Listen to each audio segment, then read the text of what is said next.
line. Hey, the radio, big crew is far from slow. The lights no longer yellow. Ready, steady, go. Crank it up.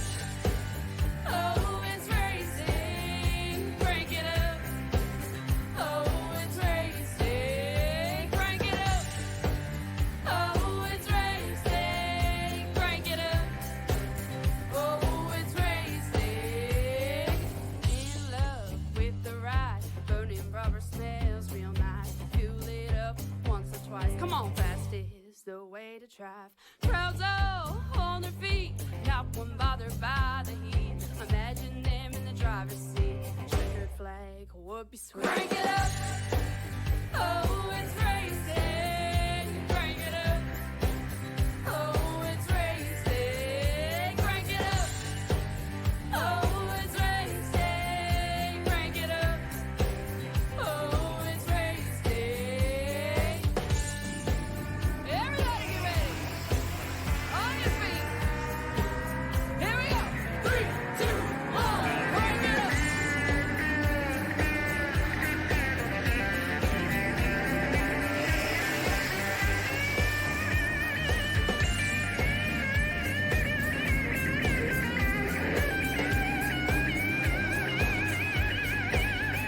Crank it up. Oh, it's racing. Crank it up. Oh, it's racing. Crank it up. Oh, it's racing. Crank it up. Oh, it's racing.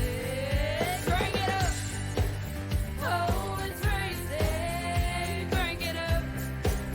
Oh, it's racing. Crank it up. Oh, it's racing. Crank it up. Oh, it's racing. Crank it up.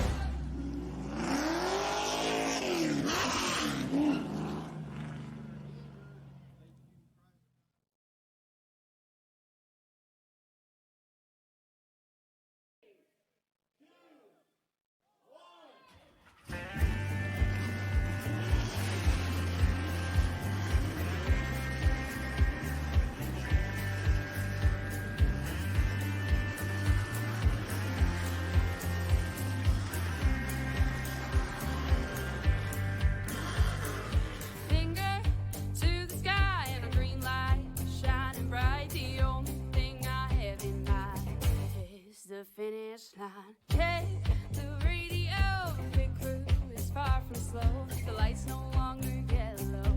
Ready, steady, go. Crank it up. Oh, it's racing. Crank it up. Oh, it's racing. Crank it up.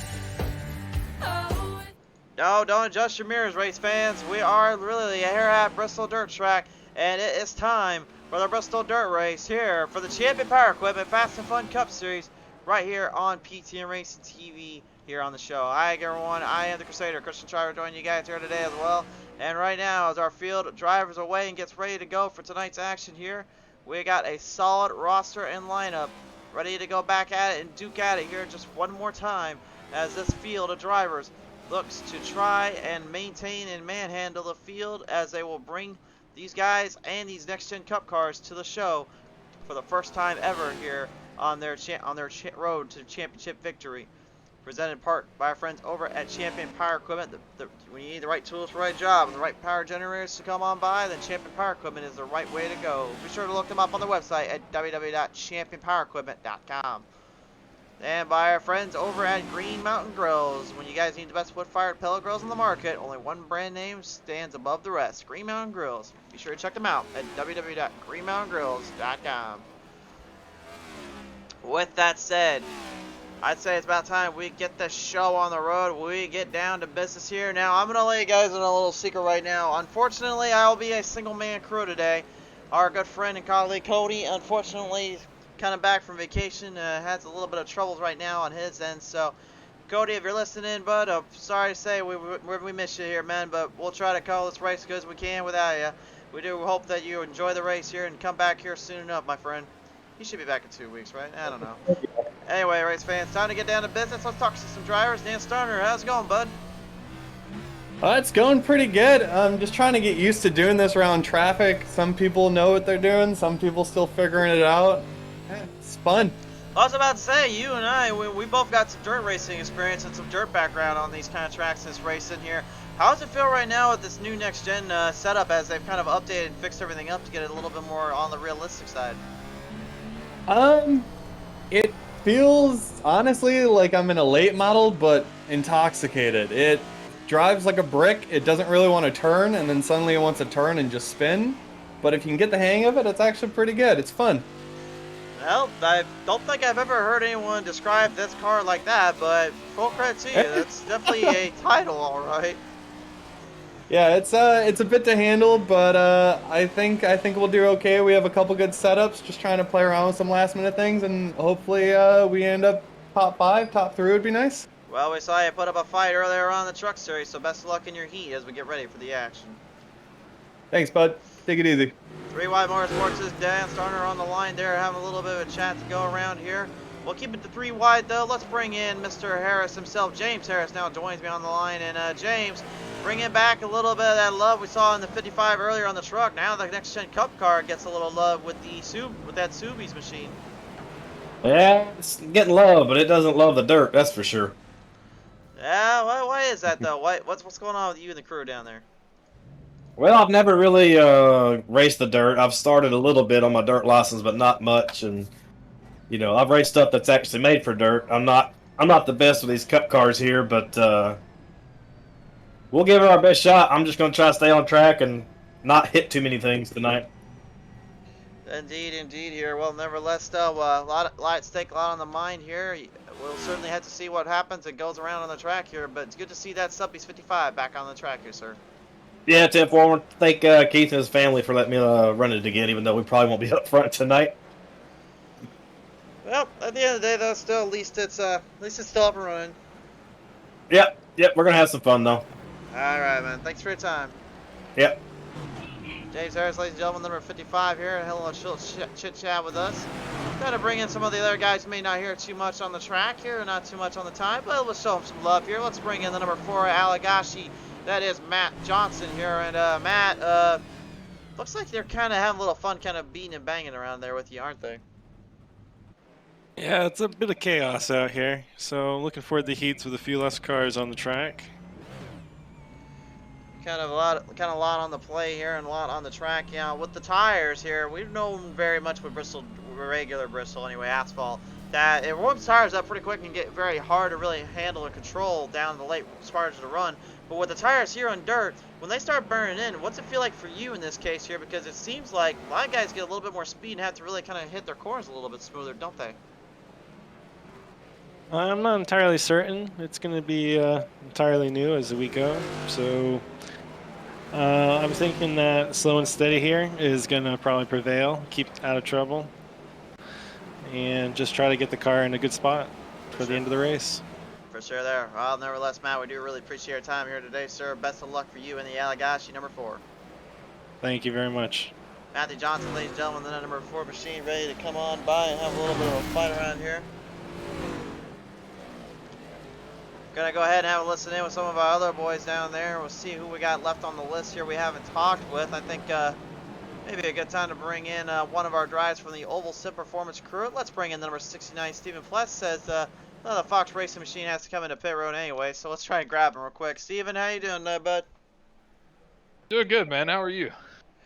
Pretty good. Well, nevertheless, though, this Fox Racing 69 has been kind of tortured up a little bit here in practice. Is the guy's just not giving you any breaks, or is this car having troubles keeping on the line? Oh, it's it's a little bit of driver. Not the car. Definitely not the car. The car's hooked up, man. It's we got a bad fast machine here. If I can drive it and stay out of trouble, we've got a looking pretty good. I don't know if I'll be in contention for a win, but we can definitely pull out a good finish. Yeah, you got a lot of guys there in the Oval Sim Performance crew that have been known to put up some race wins. How do you think they're going to handle with this kind of a dirt race scenario here? I think most of my team is probably just looking to survive. Christian is really excited. He's a dirt guy. He's really excited for tonight. So we've definitely had some good guidance, trying to get ready, get prepared for this race. It's going to be interesting.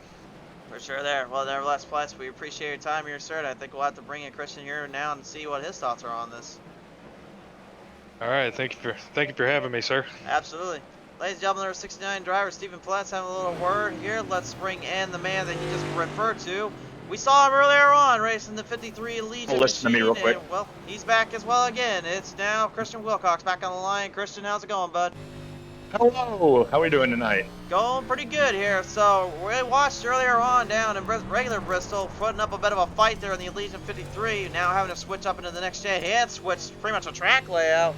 I have a feeling that sounds like you've been excited for this one. You got a little bit of dirt background to this track. Dirt guy. I've had this one circled since the season started. So if there has ever been a night where I feel confident, it is tonight. Well, confidence definitely seems to be glooming here as you're the second fastest overall in practice. Now, again, practice is one thing. Qualifying in the actual race itself is a whole nother. You and I both know this, isn't it? Absolutely true. And we'll see too, because unlike asphalt, this track is going to change almost 180 degrees. It's going to go from really wet to extremely dry and slick. So we'll see how it turns out. Hopefully we get some longer runs and the field gets spread out. If not, it'll be absolute carnage. For sure there. Well, nevertheless, Wilcox, we really appreciate coming on board here, sir. Best of luck for you and the team today. Appreciate it. Thank you so much. The 53, ladies and gentlemen, Christian Wilcox having a little talk to here. I'd say right about now it might be time to bring in that mad number 9 here. And I don't know if he's going to be mad at me for bringing him in or not, but let's just bring him in. So here he is, race fans. It is Eli Childs now back on the show. And Eli, you and I talked right before the race, and you said point blank, if you bring me in, I'm not going to want anything to do with this dirt race here. Why is that, my friend? Because dirt's for making the tracks, not racing. Well, hold on a minute. Are you putting fighting words in this one now, are we? Oh, you already knew my answer to that. We need that old concrete back here. Hey, I mean, at the end of the day, the dirt's fun to run around on, just you as a driver, so obviously you've got some workarounds to do. I mean, dirt's for planting flowers and making mud pies, not racing. Especially not these big old things, like, you know, sprint car or something. Okay, I get it, but not these big old heavy things.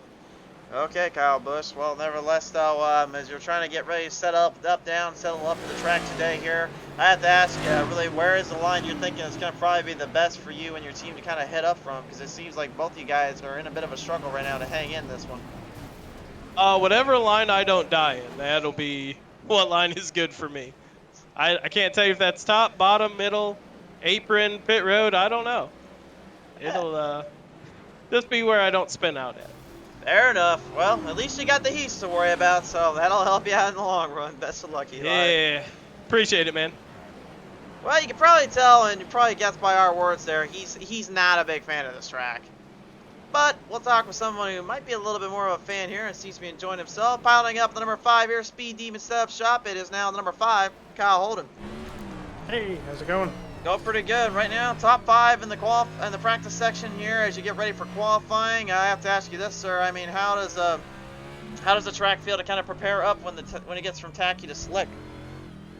Feels really good at the beginning, and then it really dies off there at kind of mid-run there. So we'll kind of see how it is, but it's pretty loose. So we'll see what's going on. You gotta kind of either run the wall or just try to get to the bottom. See if just gotta see what line is moving. That's pretty much it. Some guys have been saying you got to be a little bit smoother on the full throttle on, full throttle off sections here. Is there anywhere in particular you really are kind of keeping a closer eye on? Because it seems like turn 4 is where earlier on the asphalt side was starting to bite some drivers. Yeah, coming off the corners, as time goes on, you need to be less on throttle, and that's just the one thing that you need to keep an eye on. So I'm going to be looking at that a lot. Hopefully I don't press it too hard and spin myself, but we'll just see what we can do. For sure there. Kyle, thanks for your time here, sir. Appreciate it. Number 5, Kyle Holden, ladies and gentlemen, having a little chit-chat with us here as he prepares to get to battle, get to the race 4 ahead of him. Well, right now, Zach Henson, the number 2, looking pretty strong as can be, looking to maybe put up a number here today. Let's have a listen in with him as he's in the top 10. Zach, how are you doing, sir? All right, so right now, one of the only Toyota Camrys out here racing around the track. Looks like seems like the Ford and Chevys have a little bit of an advantage, but holding your Camry up here, I got to ask you this, sir. I mean, what's it feel like down there for you and the crew? Awful. Slick. Does anybody like have anything positive to say about like trying to run through the slick? Do you guys like just having all the tacky stuff, man? Like you gotta get used to running slick here, boys. Preferably. Oh, I'm just gonna take it up. Oh, you did. You're all right. See, I told you, you're all right. All right. Anyway, right now with the way qualifying is looking, I'm presuming you guys are going to clear the track up. They're going to give you some tacky surface. Where in the lines wise do you think is going to be the best run for that, and where you're going to try to aim at in the race itself? Take the middle to 2/3 of the way up. Middle 2/3 of the way up, so kind of usually the Bristol line, if you will, on normal asphalt. Yeah, pretty much. Fair enough there. All right. Well, Zach, really do appreciate you coming on board here, sir. Best of luck down there. All right, thank you.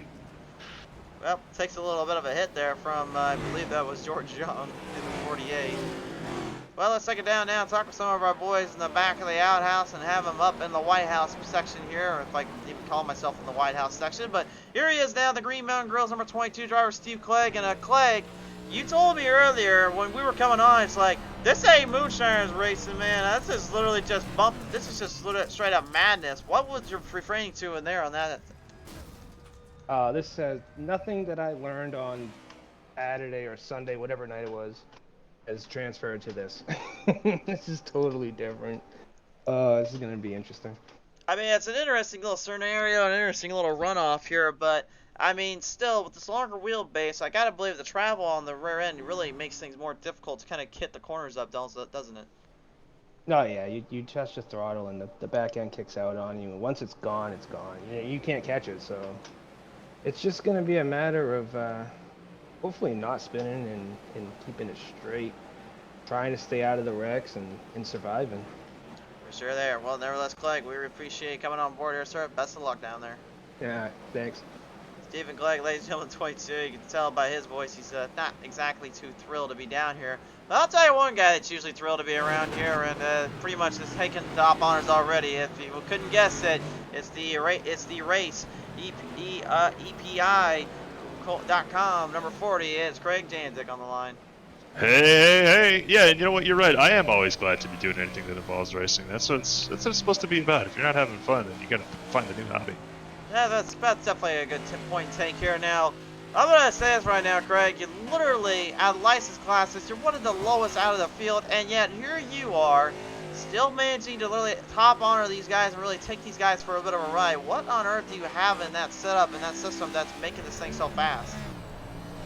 We've got Elite Performance Industries on our side, man. And, you know, the fast setups built by Michael Conti, you know, the whole Team Conti gang. It's got a lot of wins in Coke this season. They really nailed down for us, and I would be remiss if I didn't give a ton of kudos to Christian Wilcox as well. You know, he is a dirt expert, and he has literally taught me just about everything that I know at this point about dirt. And me being at the top of the board is probably fine and all that, and yeah, you know, maybe I'll put down a good quality lap if I actually hit it. But Christian, Brad, even Dan does real life dirt racing, so he's got a leg up on a lot of us here too. And, you know, those guys are going to be damn near impossible to beat tonight. I'm sure Boyd's going to show up eventually, and he'll be just as tough as well. So, you know, we've got our hands full. But I'm damn excited about it, man. I just love coming out here and having fun slinging dirt. For sure there. Well, nevertheless, you do have your hands full, and you'll have your money's worth here, I will say, for this race. Best of luck down there. Thanks. Hey, watch this jump real quick. I just saw that this was here. Oh, boy. Look at Watch that. out. That's fun. That's really fun. Well, tell somebody to go get the Pro 4s out there. Maybe we can make that a monster truck rally area. That would be fun. Jumpy trucks are always a good time as well. So we'll get those Pro 4s out here. All right, man. Maybe we'll talk after the race. Maybe we'll have some good fortune. Yeah, why not? Might as well. Anyway, best luck, Janzik. Thanks, buddy. Yeah, you can tell he's definitely ready to get down to business here, I could say, and probably having a little bit of fun talking with about it. Yeah, we got 2 minutes left on the clock here, so we'll keep it on going. We'll try to bring in some more drivers here. We'll try to talk to drivers throughout the heats and the event here, but on the call now, if you couldn't guess, it's Man Jr. here on the line with the man's maintenance 29. Oh yeah, how's it going, big guys? Going good here, my friend. Right now, as you get prepared up for the battle ahead, I mean, you're at top 10 in practice, but I have a feeling that, judging by the way your license and I-rating is, you got a little bit of experience on the dirt, but maybe not as much as maybe some of these other guys seem to get on you today. Definitely. Wilcox is definitely the ace here on the dirt, I feel like, tonight. He's gonna be a guy that everybody's gonna have to beat as long as he stays out of trouble. I know the season in truck and cup, he's had a little bit of bad luck, so I hope he doesn't have that tonight. I hope him good have a good run. Man, I've gotten a bunch of these races in, so I'm feeling pretty prepared. I'm just hoping to get some green flags in, man. It should be a pretty good show. For sure there. Well, nevertheless here, man, if there is any of the drivers or any of the stuff you're trying to watch out for, what is it going to be today? Anything facing the wrong way as I'm trying to come towards it. A lot of these guys in practice have been try to set some hot laps and get comfortable, and you see them facing the wrong way. So, really hoping during the heat race, especially, we can get a good finish and move up. Good qual, good heat finish, and then through the race, hopefully we can just be steady. That's what we're here for. Good finishes. Absolutely. Well, nevertheless, best of luck down there to you and your crew. We'll see what Man's Maintenance can bring to the table. Sounds good, man. Appreciate you. Layman Jr., ladies and gentlemen, number 29, looking to do that and then some here, race fans. We are just approaching the end of our practice session. Qualifying coming up here in just a few short seconds. And honestly, if I'm looking at this field, I'm looking at this driver's lineup. You know, I want to go with the dirt background, guys, but it seems like with this track that it could be a bit of a handful. And I honestly think that maybe this could be a bit of an interesting here. Well, let's head to go.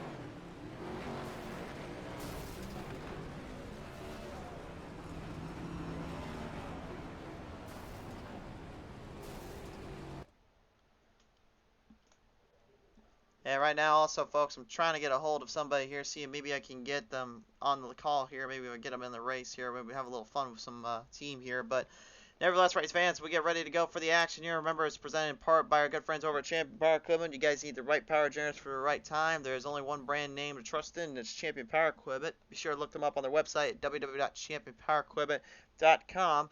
And also our friends over at Green Mountain Grills. Green Mountain Grills has the best wood-fired pellet grills on the market, and definitely the brand you got to go and get with. www.greenmountaingrills.com to get your next outing for your picnic and all their dinners. I'm sorry if I stutter around a little bit here right now. We're getting ready to go here now.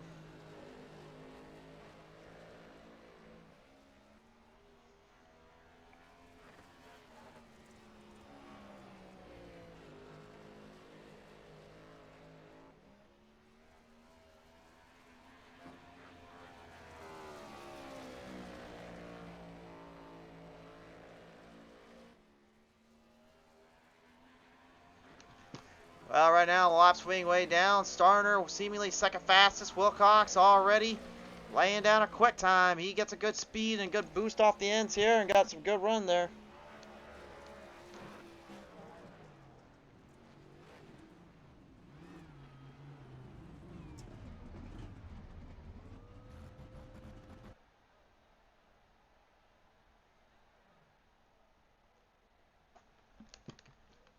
So Wilcox right now, your fastest of the drivers here. We'll see if that time holds up. Time was a flat 18.58. Robert Lawrence going into that fifth slot now as Craig Janzik takes that one away. Wayman Jr. going in the 11th.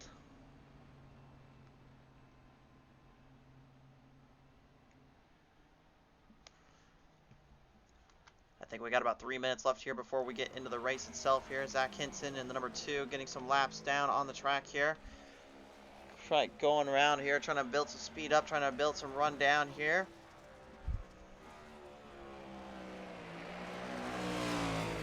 Harbor Freight Tools, number 2 of Toyota Camry, Zach Hinton, lays down a 12th fastest time, and that should wrap up our qualifying time here, folks.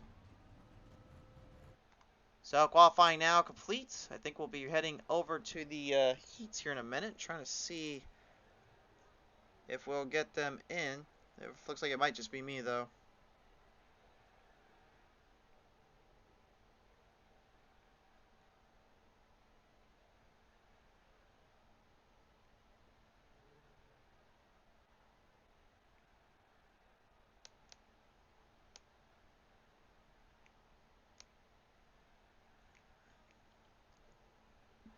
So race fans right now currently as we're getting qualifying finished up here, looking at this here, Jantic, Wilcox, Starner, Pless, and Robert Lawrence. Not a surprise here on fast times here. The Dirt Boys getting a good run here.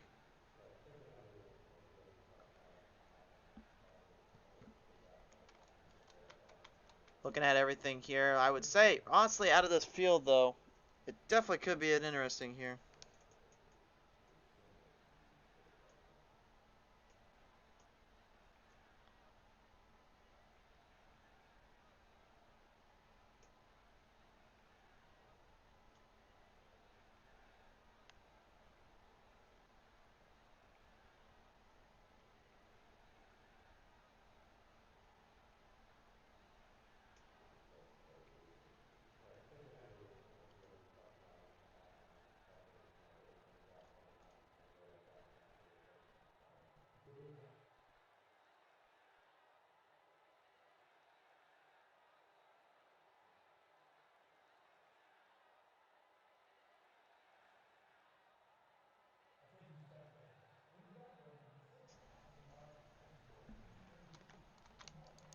Well, field right now still just kind of getting finished up here again, guys. I know there's not a whole lot of action going down because, again, a lot of these guys are just getting squared away here at the moment. So qualifying is completing up, though. So as you can see by our time strain here, we only got about 20 seconds left before we get into heat number 1.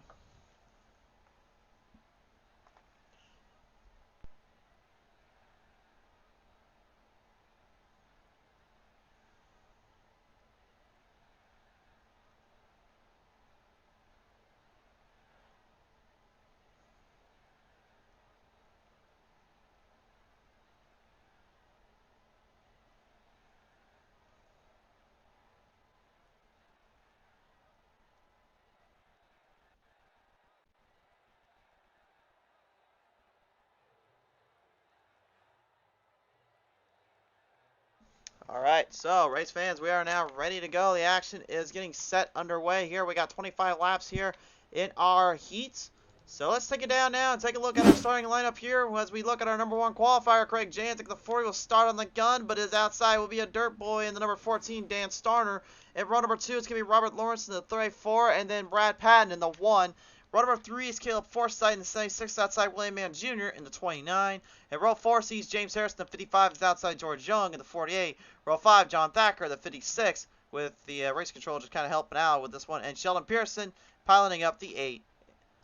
So, field is now set and ready to go here for the action. You can see the drivers getting squared up and ready to go.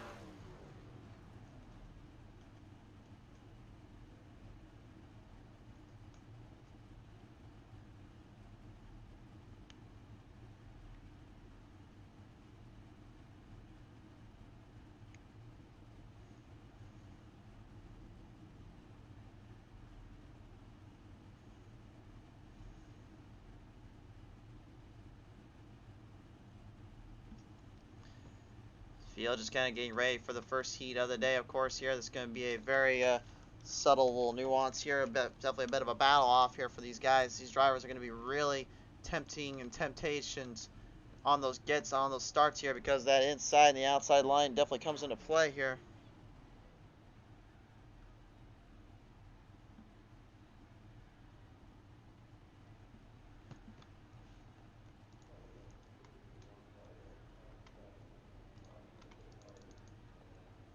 Field just kind of getting structured away, ready to get some speed going, ready to get everyone squared up on the track here.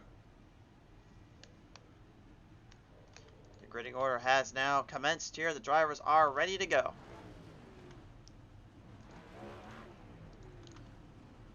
I definitely gave my eye on Starner here in this one. Maybe Brad Patton there, and looks like he's gonna switch to 1 with the Wrangler 3 out here today. But I definitely keep my eye on him. Robert Lawrence seems like if he can do what Jantic did in qualifying, might have a chance here to really make or break some systems here. Field ready to ring him on down the back straightaway here, looking to field this one up into play. We're getting set to go.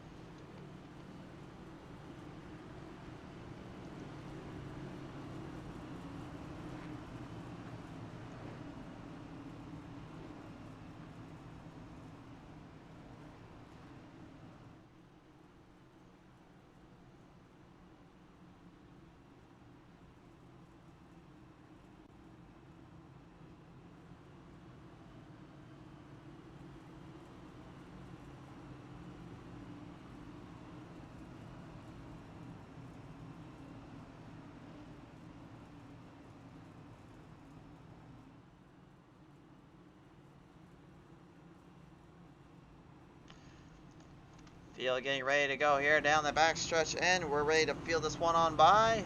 And the drivers are ready to go here for our showcase.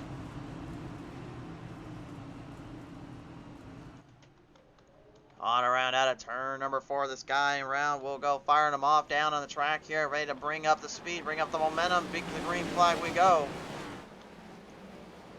Well, that was a bit of a bad start if you ask me for Starner. Patton actually getting a really good jump on the outside. Janzik already in the wall protection though. He's in trouble out of the gate. Brad Patton already making a move here.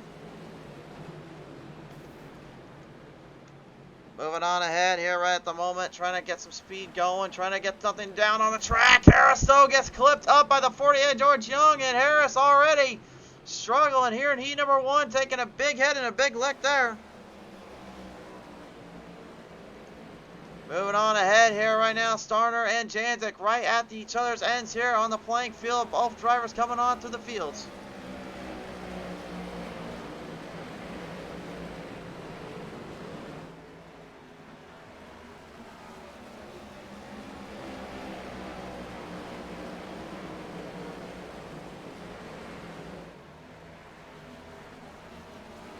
Side by side now. Well, looks like Starner's bad start might have been his undoing here for the 40, because Janzik is now actually right on the crux of dealing with that slide job up from the top, from the bottom of the top. Sling the dirt, sling the run. If you don't throw a slider around these parts, are you even dirt racing? Well, Janzik certainly got sent up for a ride there, sent down on the track here. Both guys in a hot pursuit. Oh, Janzik though with a big bobble off the turn. Turn 2, he messes up. You know you can't go down there, my friend. That's no man's land. Patton gives him the opening. And now Patton steals it away. Starner, huge lead, huge position. Robert Lawrence and Kale Forsythe right on the march. Forsythe bringing it down low at him here, looking for a runoff, trying to build some speed around. Both guys in a heated fight here. Each driver trying to make their own good, trying to make their own spot. Every guy for themselves here trying to hit up as much speed as they can.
So field right now still stretching out, trying to get some speed going under the hood. John Thacker having some problems down there. Unfortunately, I wasn't quite able to get the camera system rolling here. We're having some technical problems here, unfortunately, on our end.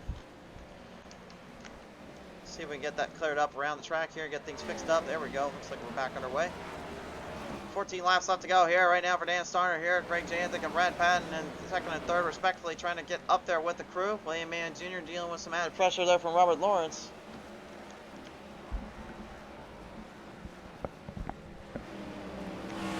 Lawrence looking to go diving down low in the Elite Performance Motorsports Industries machine now, looking for an opening on the inside. Here comes a slider! Run up from the top, from the bottom to the top. You send him on down from the depths below to the heavens above. And William Mann Jr. got definitely a lot of it. He knew he was kind of in trouble there when he got thrown for a little bit of a wire move there, a little bit of a hassle off there. Both guys right now trying desperately to find some speed, find some momentum.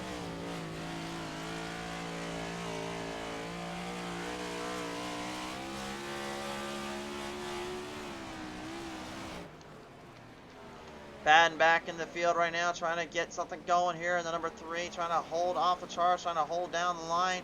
Caleb Forsythe in the number 76 earlier on, definitely putting up some good momentum, putting up some good showing there. Danzig falling further and further back here already, and this is a shocker to me. You would not have a thought that a guy like him, with the way he's been in these next gens, that he'd be struggling this bad. Now, remember, last time these guys were here was with All-Star Racing, and he actually won that race here, and now it's a complete opposite. He's having troubles.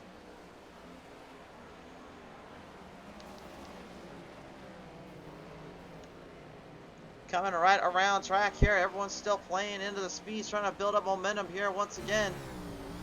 Just to give you guys an idea what it's like in this car here. This is what it looks like on Man Jr.'s onboard camera here. He is right now working the wheel straight in, then straight on around.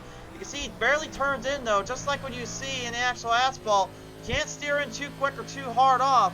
You got to try to ease into it, but when you're in that slide, then it's time to really mix and match that right corner and make sure that front end grips, so that way the rear end can stick.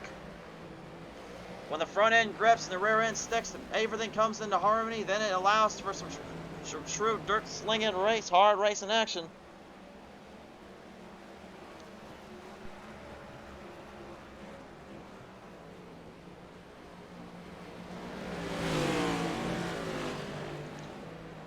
Six laps left to go here right out the gate. Here still both drivers in a hot dispute. Dan Starner, slide job city, thrown at George Young, and I don't think Young out there was expecting that to be so quick. This is only 25 laps in a heat, by the way, only 20 laps in. And George Young just got laughed by that Danny boy down there.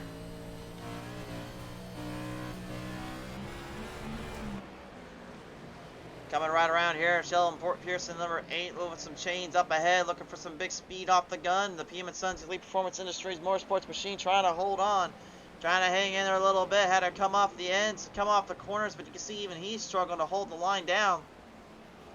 And they weren't lying. I've told you guys 1,000 times, when you're on dirt, you don't want to overshoot corners. You don't want to override the track. The track will make you pay for it. If you thought asphalt was unkind, well, you have never raced dirt in that case. White flag will come on out next time by here, as we've only got 2 laps left to go. Coming up for Dan Starner. Janik started first, back into the 4th slot. Wayman Jr. going up 1, goes into 5th. Sheldon Pearson and George Young. Well, they'll have a little bit of a battle here in the back of the pack here. This is your battle for 7th. 2 to go here. Pearson making one little move off on George. I would expect George to have a little bit more experience with the controlling of the slickness, because remember, he was in the Moonshiners Rallycross race earlier in this week, but now I guess the car is not quite doing the same as he was hoping for as white flag charges up. Coming right around out of turn number 2 to the back straightaway down in turn 3. The 14, Dan Starner. Well, let's just say he'll see some checkers. He will start on the pole in the A-Bang. Give it to the man himself. Starner will win in the 14. Brad Patton comes around here for 2nd. 3rd will be Robert Lawrence.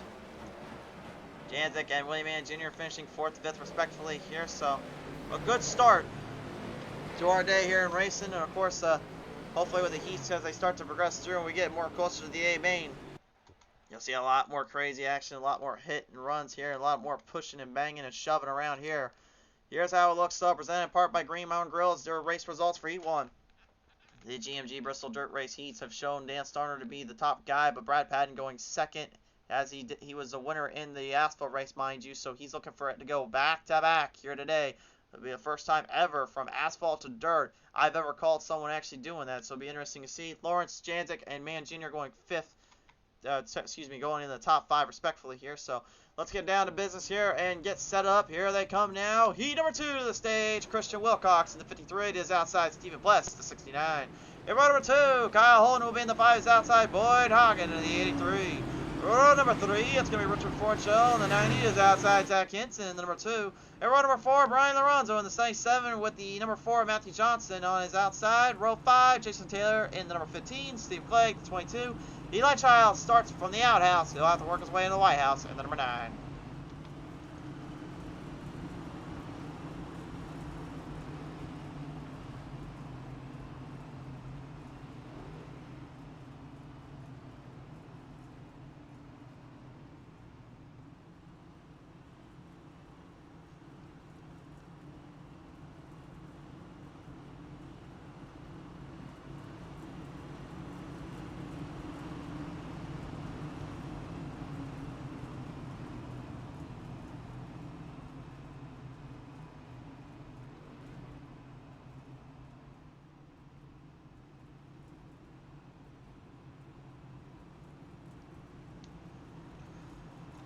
Coming right around off of the corners here, down in turn number 3 and 4 here, we're going to see a whole laundry list of drivers ready to field back into play, put back on the track. It's 25 more laps here around Old Bristol Dirt on the green flag start. We're back underway.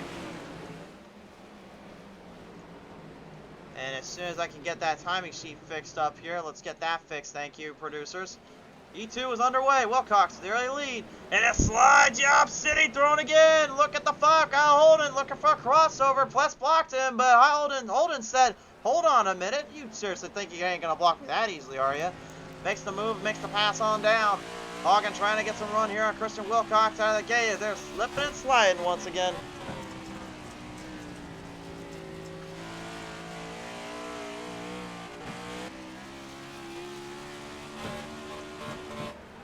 Hogan right now is kind of keeping up his distance, keeping up his speed here. Brian Lorenzo here and Zach Hinton on their game, on their plan. The Harris Tools number 2 trying to make some moves off, trying to hang in there a little bit. Every driver trying to just find their speed and their openings when they can. They know how difficult it is to work around this track because, again, Bristol Dirt is not a track that really any of these drivers can explain, nor really can I, honestly. I've never been here in general, but I've had some friends actually that race down there. Shout out to the Murdies down there for winning their races. They still owed one, by the way, for that one. They got really done so on there. Anyway, Ryan Lorenzo here right now, kind of keeping a little bit more of a temperamental pace here, trying to put some salt on the track, maybe to dry up some of that slick and maybe burn into the dirt. But you can see right there how much he's trying to handle and mismanage the controls in the corners. And if you hear that little tinkling in the sound, that's literally the dirt, by the way, bouncing off these cars. You want to talk about realism?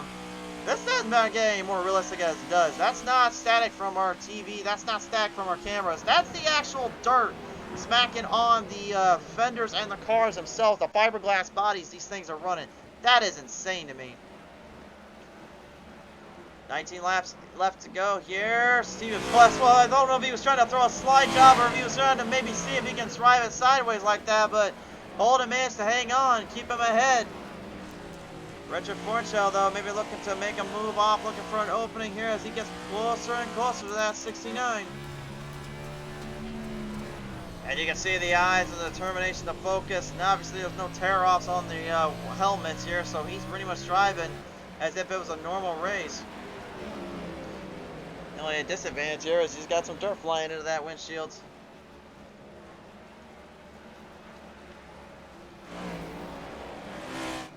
Christian Wilcox in the 53 moving up into the fight, into the fray here. The 4 of Matthew Johnson going up top side. Here comes Wilcox down to the bottom, straight to shoot slider job. Throws a haymaker at the 4. Johnson extremely all over the place there. He needs to start figuring things out later in this race and maybe in the next run.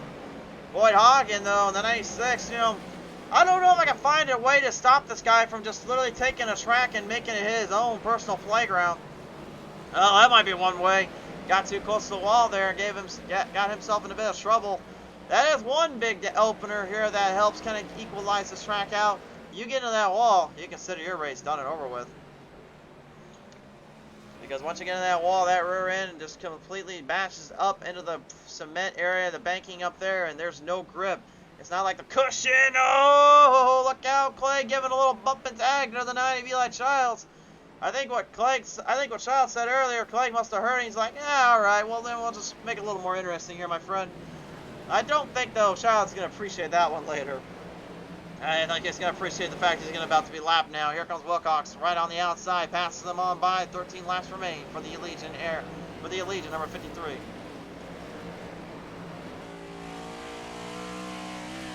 Jason Taylor right now, number 15, getting put down in the bottom end of the track here with the 4, and now looks like he wants to get thrown around even more. Look at this huge crossover from the 5, slide job city, thrown right at it. And that is some serious gripping and swinging there with that 5. I'll give him credit's due. For an asphalt driver, he is managing the dirt, and he is making it a playground for him right now. I gotta believe he's loving the bottom lane.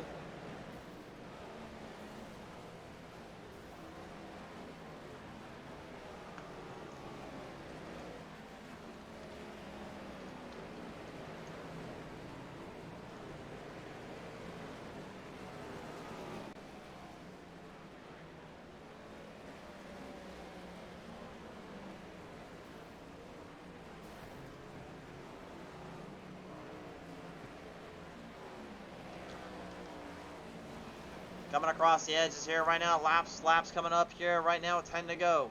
Well, no, about 9 to go actually. Wilcox, remember earlier on, he had a really good strategy on his long-term plan with the trucks. Now looking to try to make up for it in this big race here for the Heats, but he knows the AMA will be where he gets centered off here and really makes a challenge at.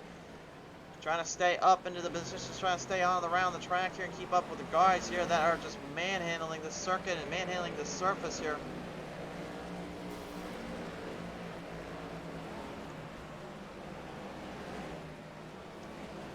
Team BSM definitely will have their hands full here with the guys that usually you don't think twice about normally. Well, this is an equalizer, as I've said before, and I'll say it again. That's why I really wish we had more dirt races. Not necessarily on Bristol dirt, but I would say in general, like maybe you could throw them at Knoxville or Eldora and have more dirt races. I think it really would show these guys in their strength and strategies here. Tyler Meeks saying turn right to go left. That's about right. Cody Marks saying, oh wow, let's go William Bruce Mann Jr. And as he as usual, he comes on and says raising hail and praising Dale.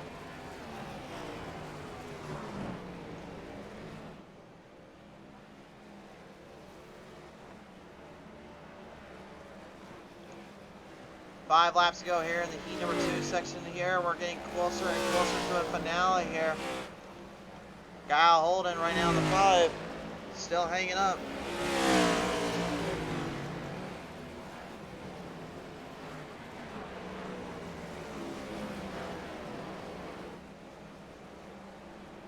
Holden trying to hold off just to get the top 5, top 3 here. That'll definitely help him out in position. He'll start in row 3. When they come to the finish here, and you can see just more and more crossovers, cross down around the track. I swear, man, these dirt boys may actually have the advantage by a long shot. This is going to be very, very interesting, to say the least. Final laps now popping up, 3 to go here. It's getting closer to the ends here as we get closer to crowning our final race winner, heat winner of the day, to then lead in to the A main event coming up. Steven Bless is 69 right now, trying to keep his Fox Racing machine on a charge here. Maybe looking to get to that 5. Kyle Holden has a chance. Holden's giving him plenty of openings down there, giving him plenty of room.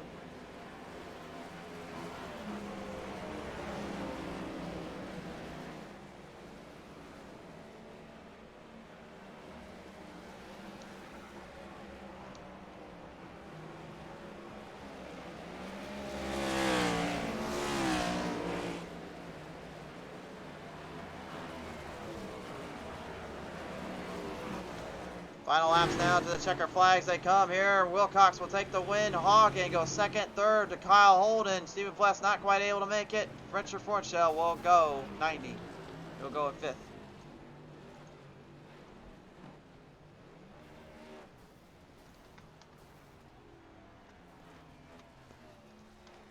Interesting little race run here right now. Currently, field's getting stacked, centered off, and ready to go back at it. Warm up now time here for the drivers. Give them some practice session to kind of get the cars all squared up and ready to go back at it here. But let's take a look at Heat 2 results now. As see Wilcox, Hagen, Holden, Fless, and Fornshell, your top 5 out of the bunch. That will round out the top 5 here in this case. We get ready to go for our A main, and I think I might have a friend of mine joining me back here. I think he's finally here. Sparky, can you hear us, my friend? I can hear you. Can you hear me? Well, I think we hear you just fine, buddy. How you doing? Well, I'll be daggone. Here I am. Our dirt racing expert analysis and the man that we call a friend here on Pete's Race TV, Dustin Sonaker, has joined the call. He is with us here. Sparky, it's been a long time that we've been able to have you on board, man. How you been? Oh, man, I've just been glad to get back up here in the booth. It's been a while. Been pretty busy, but actually been able to get out here and join you here tonight. And I'm all excited about PTM. I'm all excited about racing in general. I'm just all fired up. Oh, you're all fired up. We're ready to have you back on board, bud. Remember, I think this was the last race we ever called together. Was actually on this dirt surface. Was actually Bristol Dirt Track and the Champion Power Equipment Cup Series for the All-Star race, sir. Well, yes, indeed. So it looks like we're we're reminiscing here a little bit. We're coming back where it all began.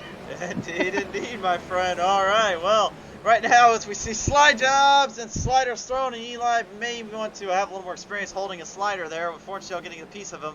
How did you see any of the heats there? What we saw a minute ago there, Sparky, or did you need a little bit of refresher on who won and who was in?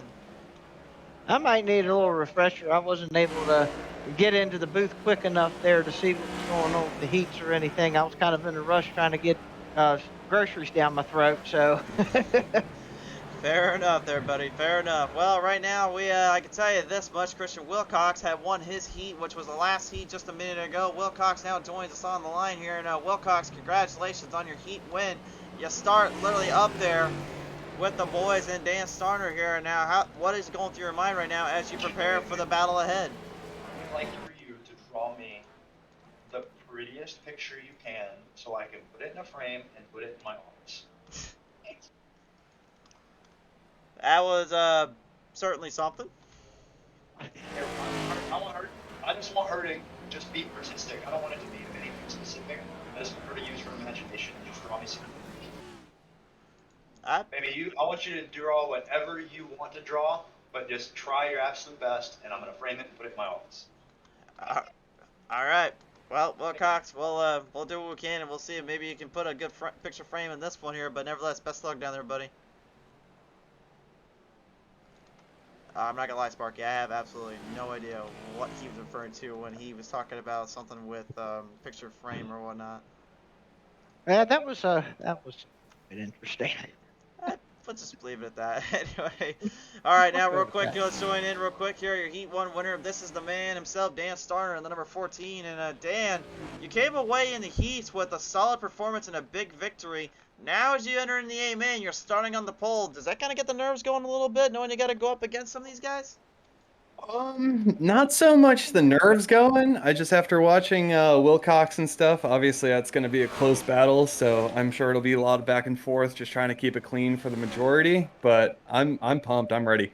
You two are both looking for your first win here in the next gen race out of this season. Is this really the track you two think maybe can actually change that on? Both of us are dirt guys at heart, so I think either one of us can take this. There's a few other guys that can jump in. I know Boyd's really high in dirt I rating, so it'll be interesting. I'm hoping I can finish with a podium. We'll see how it goes. For sure there. All right, well, Starner, we really appreciate you coming on board here, bud. Best of luck here. We'll see what happens between you and the rest of the Dirt Boys. Thank you, boss. Take it easy. Dan Starner, ladies and gentlemen, number 14 now, ready to go at it. You know, Sparky, we saw a lot of these guys earlier on. The guys who usually are top dogs like Brad Patton, Craig Janzik, and them struggle a lot here on the dirt. And really, I just kind of tone it down to a bit of the asphalt side kicking in with the dirt end here. How difficult would you think it is as an asphalt driver to have to try to switch your strategy up and have to figure out how to rely on sliding around instead of trying to keep it straight with a normal tacky surface? And it's definitely quite a different technique going from asphalt to dirt, as you and me have known before driving out here in different, you know, different surfaces. Indeed, with the dirt, it is quite a different animal out here trying to get into that mindset where, on asphalt, normally, you're just going down in the corner, coming off the corner, going straight, and you're not going sideways in the corner unless you're really loose or something. And then you come over here to dirt, and you got to kind of critique your mind a little bit and try to figure out how to get your car to turn and rotate very well in these corners on the dirt instead of just asphalt. Certainly, indeed, indeed, my friend. Well, right now you hit it on the nose, we hit it on the tail. It's time to take a look at our starting lineup here. Why don't we do our usual? I'll do a row, you do a row. Let's go on at it. Dan Starner, the number 1 seed in the 14, is outside another dirt racing boy in his own right, Christian Wilcox at 53. All right. Looks like in row number 2, we're going to have Mr. Brad Patton out there tonight. Right on his outside is going to be Boyd Hagen, I believe, there in the next row. In row number 3, it's going to be Robert Lawrence in the 34. Was outside being Kyle Holden in the 5. And then our next row, we got Craig the Man Janzik right there. And on his outside is going to be Stephen Pless. In row number 5, it's William Mann Jr. with his outside going Richard Fornshell in the 90. Row number 6, Caleb Forsyth in number 76. And number 77 is Brian Larzano there, right side of him. Row number 7 is going to be, it's going to be Sheldon Pearson in the A's outside Zach Hinson as he'll pilot it up in the number 2. Row number 8, a pair of Fords there, going to be George E. Young in the number 48, and Eli the Wild Child there in number 9. In row 9, it's James Harris in the 55s outside Steve Clegg in the 22. Row number 10, Brad Thacker right there, number 56, and Jason Taylor, number 15. And the final man out of the bunch in the 4, Matthew Johnson, pilots up for the field. Race fans, you hear the music, you know the call. It's time to go dirt race it. It's Bristol, baby. And it's time for your Green Mountain Girls Bristol Dirt Race, a main event. All right. Oh, you can feel the intensity, Sparky. You can cut it with a knife here. These drivers are ready to go. They are heading up and preparing for battle. Yes, sir, they are. They are ready to get after it here on the dirt. It's going to be something to see. I watched that race we had last night there at Bristol that you was in charge of last night, and that was a fun one. Hopefully this one's going to be just as good. It certainly will indeed. Well, nevertheless, we've been here before. We know these drivers can bring the table, but what will they bring today? Under the skies, on the bright lights ahead, we bring them straight to the green flag start. It's racing time here on PT Racing TV. All right, here we go down into turn 1, coming off turn 2, and there's going to be a whole lot of sliding, a whole lot of slippery going on around here. Slipping and sliding, jockeying around. Here comes the 96 of Boyd Hagen already making a move off on Wilcox at the 53 as they bring him down the front straightaway. Starner with the early lead. Everybody so far keeping it tight. There's a couple guys up there trying to knock down the wall up there on that outside. That cushion just not quite there just yet. Some guys just really trying to work it in. It takes a bit of time here, especially when we only got about 120 lap ordeal here to kind of make it work here. We saw what happens when you add 100 laps out on the track here. Guys will have to find a way to hold up lines, hold up speeds, and again, it is extremely, extremely difficult just to even keep these things online in a normal asphalt circuit. So being on dirt, you're pretty much having to be even more temperamental with that throttle as Sheldon Pearson comes to a dead stop on the back straightaway here. The 8 has stopped, and that means the yellow flies on out. All right, we'll have to see what happened there with him. Bring out the yellow flag here. So with that in mind, we'll take it to the PT Mystery Replay presented in part by GMG Green Mountain Grills here. Let's have another look at it with the PM and Sons number 8. Got a bit mixed up here coming off turn number 1 and 2. And got it right in there with James Harris in the 55, unfortunately off 2. Harris having all sorts of problems today. His subbies machine is definitely not in the best place and the best spot right now, I will say. Well, hopefully they can get down here and get those cars fixed up here and get back out here. Do we know exactly how many fast repairs we got tonight or anything like that? But I'm not totally for sure on that one there, Dustin. I think you're gonna have to take a look at that for me if you can. Looks like they only got one tonight, so they're going to have to really be very careful out here. Long story short, just play in the dirt, eat mud, and just make sure the thing digs and eats still, and that's all you got to worry about. Yeah, we're not worried about the fenders or anything like that. We'll be all right. Nope, no reason to be. Race fans, when we come back, we're going to see some more action here on Pete's Race TV. Tonight's race, ladies and gentlemen, here at Bristol Motor Speedway, presented in part by our friends over at Champion Power Equipment. When you guys need the right power generator tools for the job, there is only one brand name we have trusted and relied on for so long, and that's Champion Power Equipment. Be sure to visit them up on their website at www.championpowerequipment.com to find your next tools for your next latest outing. And by of course, here are our friends over at Green Mountain Grills, the best wood-fired pellet grills on the market. There has only been one brand name that we have trusted in for so long. Be sure to check them out at www.greenmountaingrills.com, and also visit both of their social media platforms on Facebook, Twitter, and Instagram.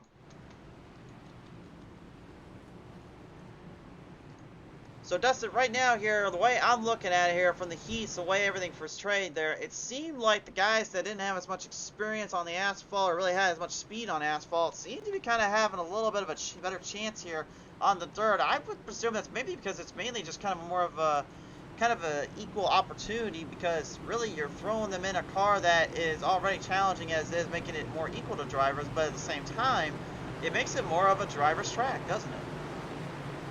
Yeah, yeah. I mean, Bristol's already a driver's track on asphalt, let alone, and then you put dirt on there, it really starts making it more of a driver's track. Bristol being more high banked, it's one of the very few high banked dirt tracks out there. Normally, dirt tracks are kind of a little bit more flatter, not as much banking in them. This one, high bank corners, straightaways, and yeah, does kind of favor those guys that can really wrestle a race car around here. Wrestle the race car, kind of get these things squared up on around the track here. Field is getting set back down off of turn 3 here.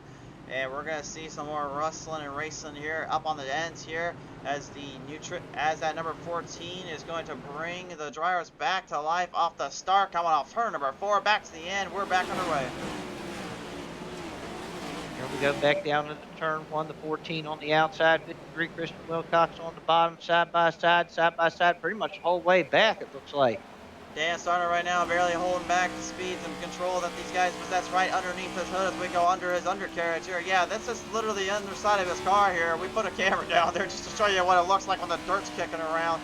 And he's having all sorts of times here dealing with Wilcox. Wilcox almost seemingly to me, and the way Starner is too, I would say these two are pretty much the Reddick and the Briscoe of our race today. But really that boils down to one thing. What Wilcox tried to do the long run, as I mentioned earlier there, Dustin, he had a long run in his truck race on the asphalt Bristol. Now he's got to try to find a way to put that speed and momentum into dirt Bristol. Absolutely, especially as these guys run more laps on here and this track kind of breaks down a little bit. Really going to have to put it out as we got a caution out here. Zach Henson, Eli Childs getting collected up down the back straightaway here. Trouble down there for both drivers. We'll have to take a look at the P2 Mr. replay yet again and see what transpired there. But, I mean, already, it's just clairvoyant. The guys that usually you see are up the top spot, I would not want to be rude at them and say you don't expect them there, but I would say expect them to struggle. Yeah, some guys are going to get up there. You could tell kind of the guys that, have practiced here and have really put it, kind of figured out how to run on the dirt here. And then you can tell the other guys are just kind of hanging on for dear life. Well, right now I would say that 9 is definitely hanging on for something, because the 9 is completely and utterly destroyed. It's going into pit road now. Undoubtedly, I would say, to get an instant repair done. Let's take a listen down, though, with some of our boys here. We got quite a few drivers we haven't talked to yet in a while, so let's bring them in. And the number 90 today, 311, that is Richard Fortshell on the call here. And, Richard, right now, man, I mean, coming from the Drux race earlier we saw to now this Bristol dirt race, I got a feeling you definitely are hitting up quite a bit today. Yeah, I'm doing a lot better than I expected to be doing. I am not a dirt racer by any means, like some of these guys up here are, so if I can keep it off the wall, I'm going to be happy. Keep it off the wall, keep it under control, and hope for the best here. Now, with that in mind, where do you think is going to be the biggest openings and the best shots to really stay with it in the controls? I honestly just looking for those mistakes the guys in front of you make, and hoping you can manage to get around them whenever they do make them. I mean, I don't know. I still haven't figured out how to do this whole pass on dirt thing, so I'm just kind of riding. We're gonna ride it out and just let it kind of set in. Well, I mean, if anything, it worked for Kyle Busch, so it may work for you, right? Hey, that's always the hope, Maybe I can be the hack today. Oh, okay. Best of luck down there for Chill. Sparky, Dustin, I have no comment for that one. I know I say a lot of things on Twitter, but that's a different story there. Well, it could very well, like he said, it could end up very well happening that way, where somebody might just be the lucky dog there that gets it in there at the end. I guess so. Well, nevertheless, though, race fans, right now we're getting squared away back out on the track here, back out on the field. We're getting ready to see some more hard racing coming your way here as the drivers settle off down off the corner ends. Bring them right back around off of turn number 3, then turn 4 this time on by. Pace truck is off, and that means one thing, we're getting back underway. Time to get back to the action here on P2 Racing TV. And here we go again. It seems like once we get back to green flag, it seems like the outside there seems to be the way to restart. We got a car around there off turn 2. Not off turn 2, that's Boyd Hagen there in the 96, and of all things, Hagen has been the most dominant driver out of the bunch, out of the field for this season so far. And to see him now struggling in a big priority scenario here with a track like this, that's definitely not going to fare well for Team BSM today. No, it's not. Now he's going to have to try to work his way back up through the field here, and that's tough for here on dirt. We got a caution back out here again. Caution back out indeed here, and there's more problems down there. 3 or 4 cars I'm seeing wrecked out and destroyed out on the track here. Big problems down there for these guys. My, this is getting wild here, Dustin. I'm telling you, when we came out today, we knew these guys were going to struggle. We knew they were going to have a tough time. I didn't think it would be this tough of a time, though. This is definitely being a hard track to master. Definitely is. It looks like we're getting about 3 to 5 laps before trouble starts. So it's definitely been a struggle so far for these guys just to start out. Looking at the replay there, you saw John Thacker get collided in with the number 69, Stephen Pless collecting the 56, and then it was the 4 that got into the 8 of Sheldon Pearson. That's where that mess came from. So tough break there for both guys here. Hopefully we'll see later on if maybe that can get reverted back or that can get cleared up. But yikes, that was a bit of a wild scenario there, to say the least. Yeah, absolutely. It looks like tonight it may just be a case of where it's a war of attrition at this point. And the only one that's trying to chase the one that has nutrition in his name, of course, is Brad Patton in that number 3 today here. Patton, earlier on, we saw you win on the asphalt side of things, and now on the dirt, I would say you're holding up pretty all right, too, for the moment. Yeah, I love racing on the dirt. That's my favorite thing to do on iRacing. So this is going to be a fun event, and I'm looking forward to doing 120 laps here. I honestly just didn't even realize that. I just realized you actually have a 3,000 I rating in the dirt. I didn't even know, honestly, that you were that much of a dirt advocate. Yeah, I haven't raced that many races this year on it, but when it first came out, I liked it, and then I took a little hiatus away from it and got back into it last year, I think it was, for a little bit. And yeah, I need to get back on iRacing, doing some more officials. I love this type of racing. It's fun. For sure there. Now, with that in mind, though, do you think some of these guys are trying to watch carefully what you're up to and how they're playing out on the track to try to maintain their speed with you? In all honesty, I'm trying to watch what Dan and Christian are doing. Those two are the class of the field. Same with Boyd. I mean, I'm just trying to be as fast as them and trying to maintain the speed while maintaining the top 5. And if we get a top 5 tonight, I'll be happy with it. For sure there. Nevertheless, Patton, thank you for your time here, sir. We'll see what happens when we get back to the green. All right, brother, later. Brad Patton, ladies and gentlemen, here in the number 3 today, here looking to try to build up some speed, build up some momentum here. Drivers getting squared back away. All right, Dustin.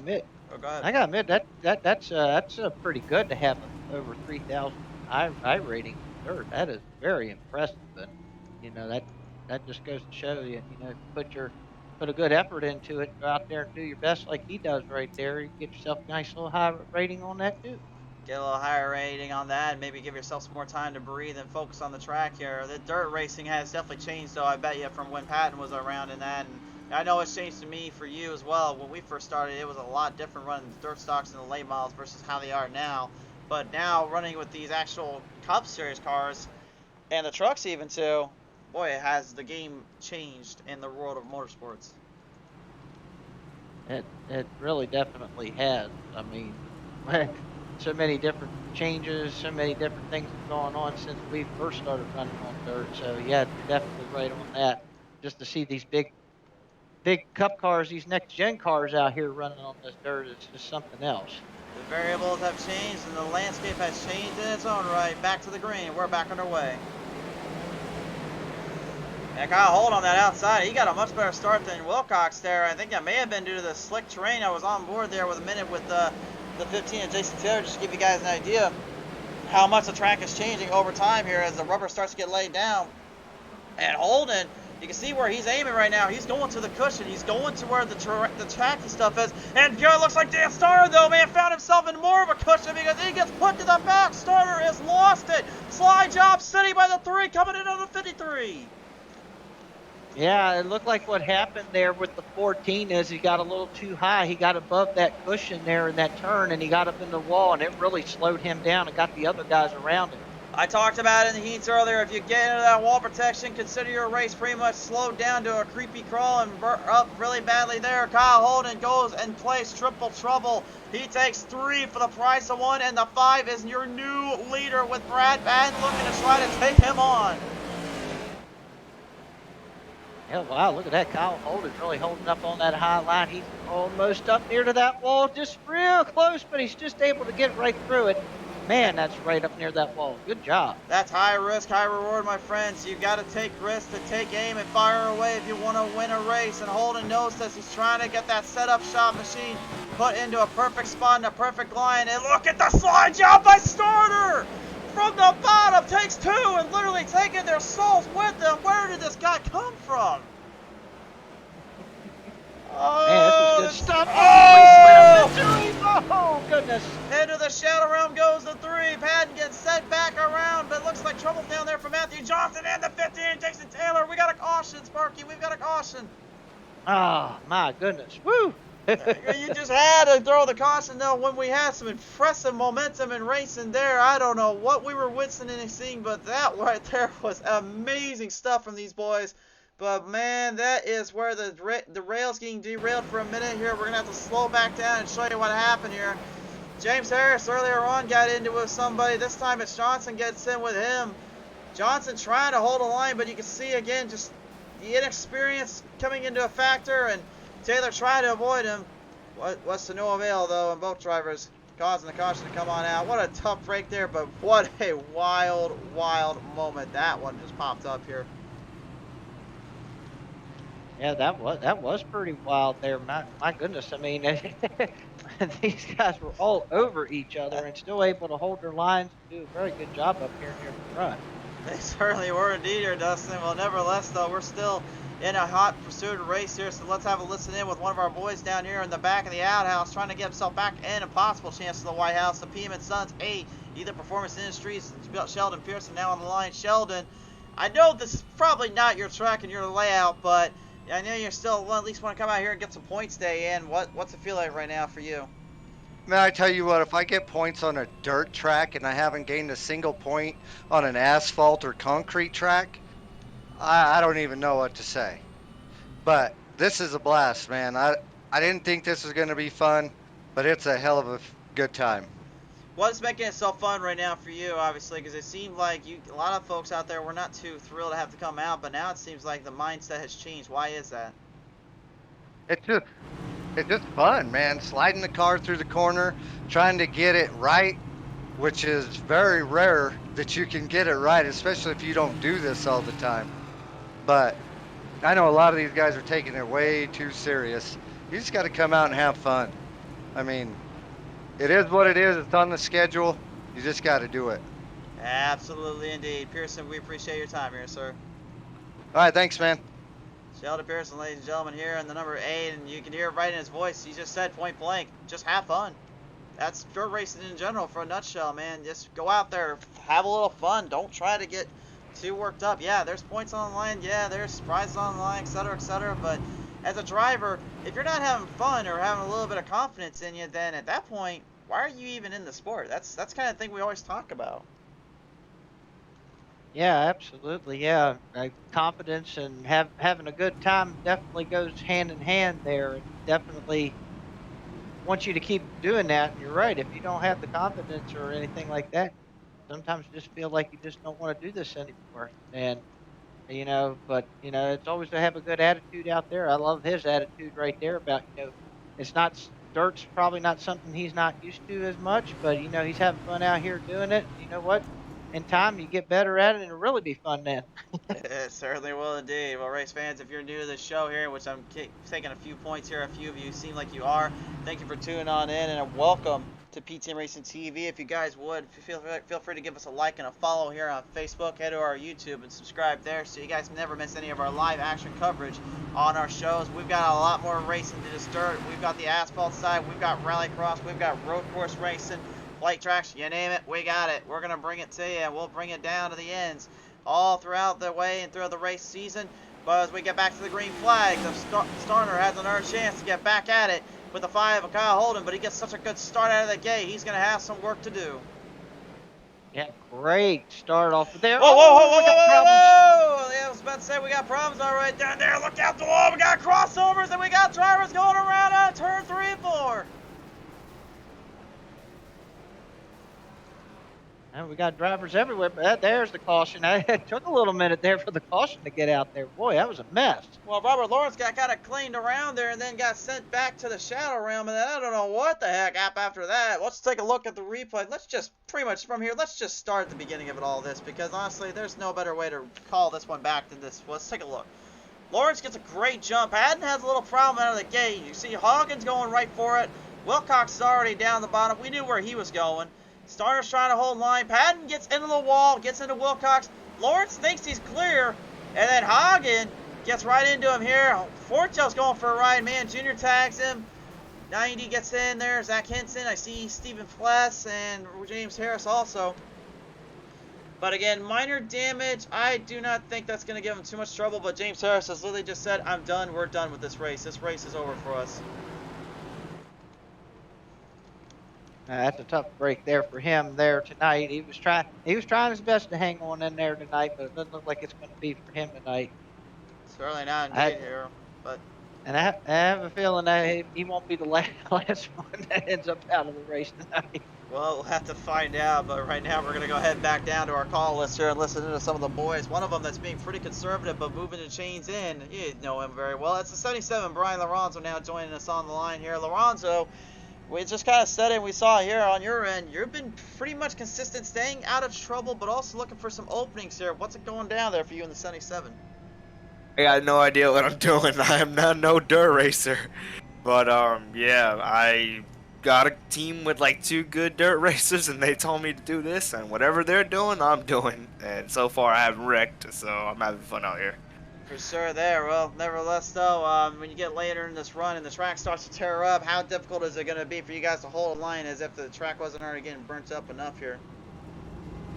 From what the 2 dirt racers said, you barely gonna be in the gas, and you're gonna see a lot of cars bogging down the track because they're putting in so much gas, and yeah, it's gonna be really rough to even go like 50% throttle in a couple laps here. For sure there. Well, nevertheless, though, your hashtag Team C77 looking to bring home the bacon and bring home some speed here. Best of luck down there with 3Y Motorsports. Thank you, man. I hope I got luck on my side today. You might need it, but best of luck, man. You heard him just say that a minute ago, too. He says he may need that luck. Again, this is... We've already...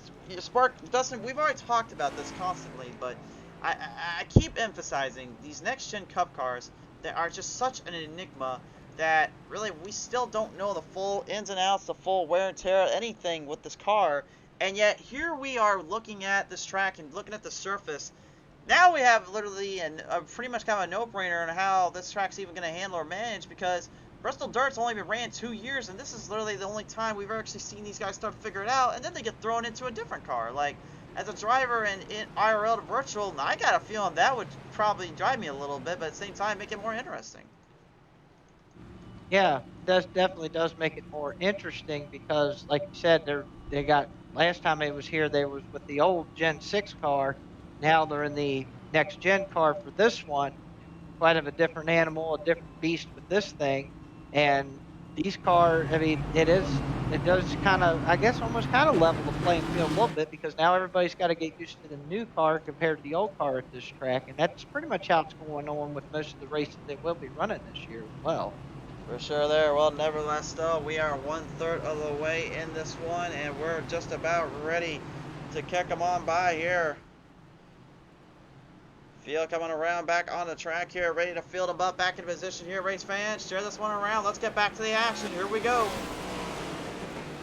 And once again, Kyle Holden gets that great jump off the start. He just gets that good jump, good drive off of that outside. Uh-oh. Well, I was about to say, there's Madden, though. Maybe not the same way with the number 14. And trouble down there for Wilcox. Gets shifted up top side. Man, Junior trying to go to the bottom. Hold the line. 3 wide off the end. And Lorenzo, he said a minute ago, I just hope I don't get wrecked and I can get some luck out there. Well, he got lucky there because that could have been disastrous for him this road. Definitely could have been. Good job of hanging on to it there and keeping his position and holding on there. He's currently running in 6th spot, so he's definitely having a good run out here so far. Slide job from the bottom. Only stays to the bottom, though. Lawrence looked like he may go drifting down to the bottom and head to the heavens above. Oh, he'll head it there. Slider thrown here, Bristol Dirt. And these cars, man, I mean, we didn't see a lot of it in the IRL racing, but boy, I'll tell you one thing, here in the Bristol world, these guys can throw them and throw them with the best of them. Absolutely, yeah, they're definitely getting these cars, pitching them out. We got a caution out here. Trouble down there. Looks like turn 3, turn 4. Richard Fornshell, Zach Henson, Eli Childs, and all of them involved again. Tell you what, it looks like when something happens, it looks like it's a big happening. It looks like it always involves a couple of cars in it. Yeah, it looks like it's kind of involving some of the same guys here. We're going to the blimp cam, take a look. Fornshell, well, I think what he was trying to do, and I'm going to get so much hate for this one, but it looked like he was trying to throw a slider, and instead he pulled a Briscoe on Reddick. I'm not kidding you. Watch the replay and watch that camera again. I almost am for sure this is exactly kind of what Briscoe was seeing, and this is exactly what's going to go. The only difference is Childs is up a little higher, and Fornshell didn't really have anywhere to go, neither did any of the other guys. And that is a bit of a wild run there, unfortunately. Zach Hansen getting a piece there of Fornshell as they were coming around. Tough break there for everybody involved. Yeah, absolutely. Just when something happens, there's just not much to do. I mean, that's the way it is on Bristol, whether it's asphalt or dirt. No matter what, it is a short track, and when something happens, it's very hard to react and try to avoid what's going on. When there's smoke, there's fire, and it certainly is a wild one in a wild card race here on Pete's Race TV. Race fans, when we come back, there is still some room for drivers to improve and some room to hit, and maybe a few of them to have a little word with us here on the show. Race fans, again, tonight's race brought to you in part by Champion Power Equipment. When you guys need the best power equipment on the planet as well as power generators, we've only been able to find one company and brand we trust in, and that is with the Champion Power Equipment, guys. So be sure to check them out on their website at www.championpowerequipment.com. Head over to their Facebook, Twitter, and Instagram handles. Show them some love as well. Give them a like and a follow there. Thank you again to Champion Power Equipment for everything they've done these seasons. And by Green Mountain Grills, named after the race, but they're making the best wood-fired pellet grills on the market. When you guys need to get some cooking done in the picnic in summertime as well, there is only one brand you can go with, and that is with Green Mountain Grills. Be sure to hit up their website at www.greenmountaingrills.com to find yourself your latest grill for your next outing. Alright, well, I said a minute ago there might be somebody down there we can have a little chat with, and I think it's time we bring him in. Dustin, I think it's time we say hello to our old friend here, and John Thacker. What is going on? What's going on, bud? Right now, as you're about to go green, I would say you've been pretty much through a war zone and back, yet this Buc-ee's 56 still somehow hangs on. How the heck do you do it around here, bud? The old battered beaver is still running. I don't know how. I don't know. Dirt's for farming, not racing. And I probably just pissed off upset half of Texas for saying that. As a Southern man, that's what they have down here. But I just can't never figure it out. It's not for me. So you will probably see me sideways or backwards here in just a second because dirt. And I don't know what I'm doing. I'm completely lost. Well, you don't know what you're doing, but you're still hanging in there at least. So. Oh, guys, look at this. Oh boy. Well, he told us to go look at it. Well, we're looking at it. You got piled up in the whole field there, Thacker. Yeah. Hey, no one died. It's all right. Well, there's still 3 wild. These fenders, we can beat them out later. It'll be all right. So. We'll talk to you later, Thacker. This is fun, but oh crap. I don't know. We'll just leave him alone. We'll put back in. Thanks, Thacker. Y'all enjoy the show, and click, and hope everything goes all right for you. Hope we can get this thing finished soon. Thanks for your time, man. All right, man. I'll see y'all later. Well, I know he wanted to talk, but I didn't think he was actually going to try to give us any race reporting there. That was quite a unique. Well, I mean, at least got our attention there when they were piling up, but then at that point, it's like, well, that's why they're having fun. They're all up with the place down there. They are sideways entering into the turns now. Wilcox is literally going in a 45-degree angle off the turns. This is really looking like you're throwing a sprint car, a late model on a third mile long I-55 Federated Auto Raceway. That is pretty crazy to say the least, but at the same time, we've got a battle for second here. Dustin, as Starner and Pat are going back at it with one another. Yes, they are. They're right back after it again. Their cars look like they've been out of the Bristol junkyard here with all the bent up fenders and all that, but it doesn't matter. These cars are still running pretty good between them two as they battle it out. Battling it out, still hanging in there. Every single one of these guys going for it, all going for broke here as we continue to fire them on down around. I think it's time we cut the mics for a second, let the drivers do the talking, and let the motors roar. It's time to crank it up here on PTM Racing TV.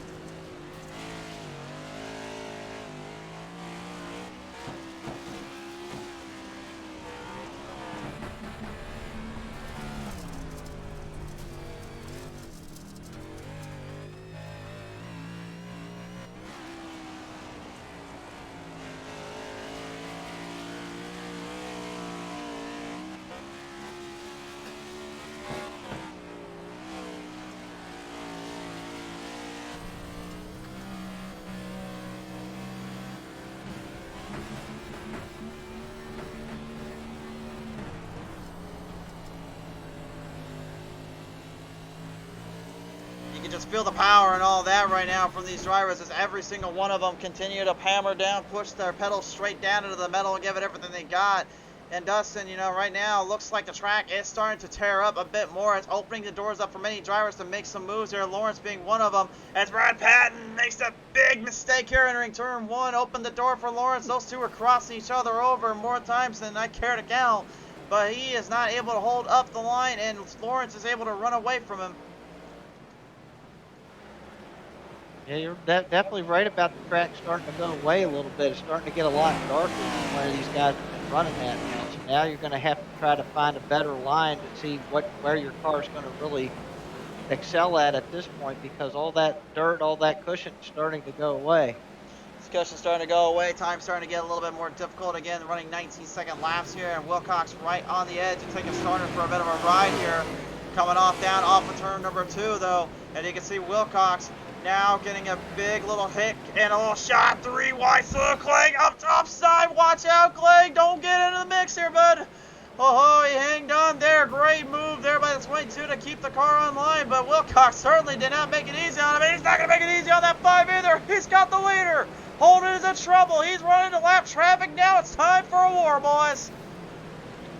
Definitely holding up on the outside. Wilcox has got that bottom going though, and look at that. He's going to take the lead as they come across the stripe here.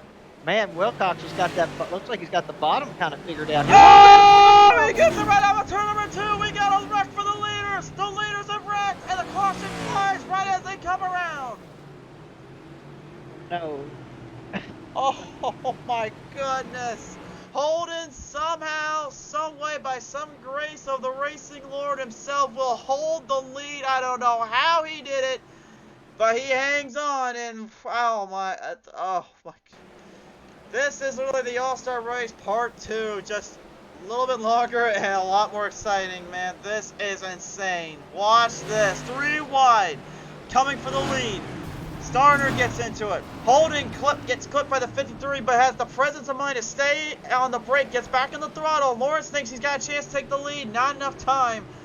But give credit where credit's due to Wilcox. Remember, as we've always said here on Pete Race TV, if you're not taking risk, you're not taking full advantage of everything. He threw a major slide job maneuver entering into the corner. Here's the full replay from when everything just went completely haywire here. Holden getting stuck in lap traffic, got kind of caught off guard. Here comes a slide job, here comes the slider. Starner falls from behind. Wilcox makes the move. Then you see the 5 set him up.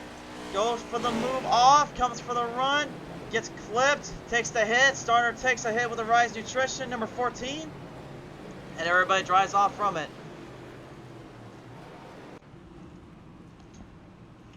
That is certainly a sequence of events I don't think I ever in my life would have ever said any other way. Just Yeah, you would think it was like 5 laps to go or something like that. The way that was going, that was some good racing between those guys.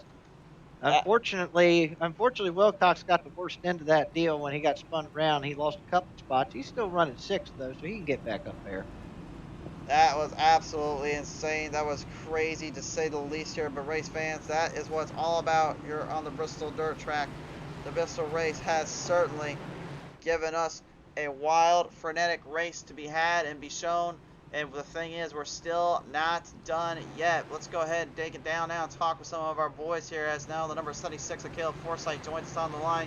Caleb, right now I know the NPR crew and the fire department coffee has had its fair share of troubles, but for the most part, in the top 10 still and hanging in there, I got a feeling you may have something coming up for these guys.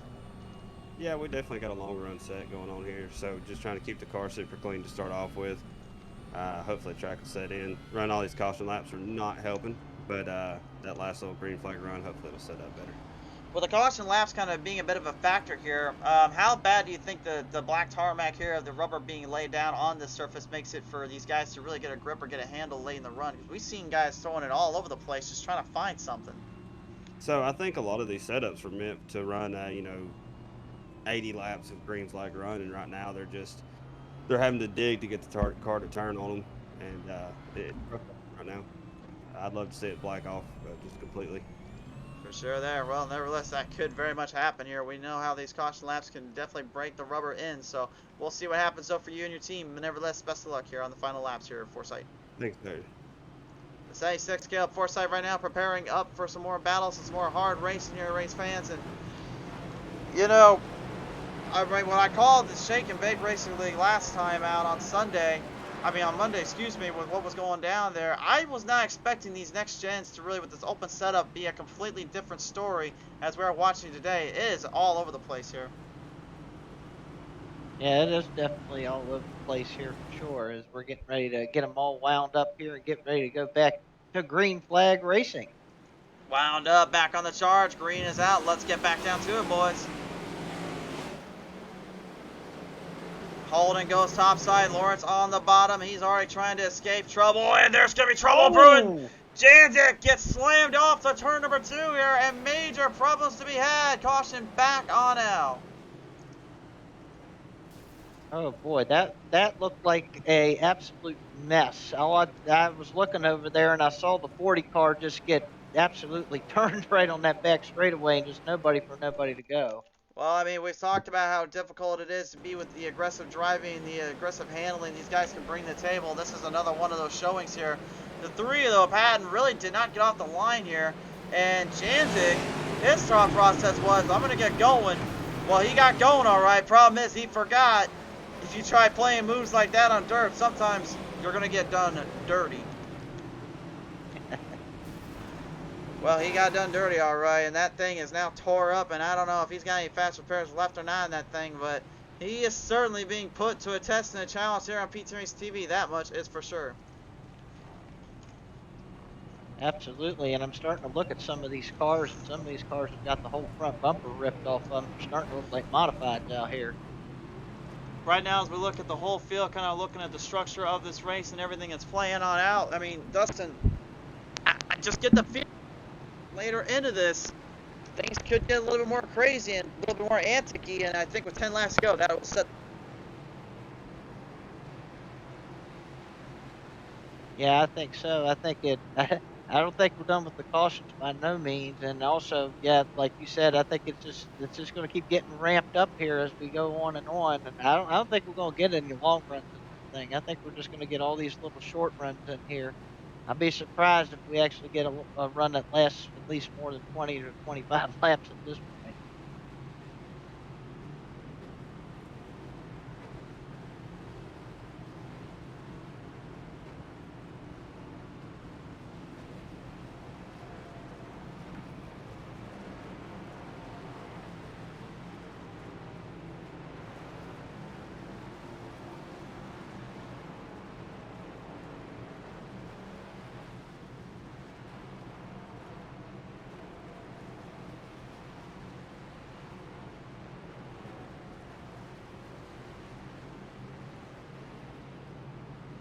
So here we go right now, getting squared back up onto the track here and getting ready to get back into position here. Double filed up here for the restart zone. Drivers preparing up for what could be another exciting moment here of racing. We really don't know what to tell you guys. We don't know what we're going to get or what we're going to see. We only know one thing is for sure, is that nothing is for sure.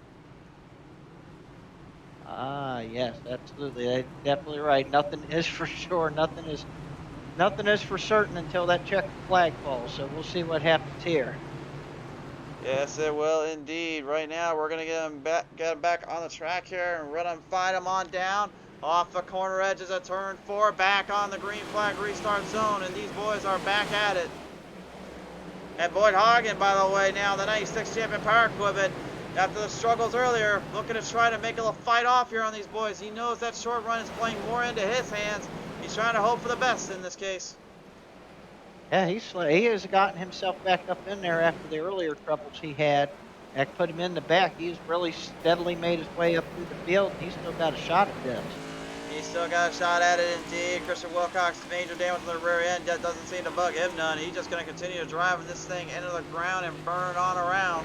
And he is doing that and then some here. Damage car. What damage car? This thing still runs. It's still going. Trouble down there for Starner. Get a little bad exit. And he's having even trouble. Some exit here. 3 wide. Oh, hold on. Woo, boy, I don't know how the heck any of these cars can even hold that line, much less hang on down. And you and I have got dirt racing background as is. These things can take punishment. They can take some beatings, but I wasn't expecting this kind of punishment. These cars are tough. These next-gen cars can really, get smeckled a lot and still keep on going. These cars are tough.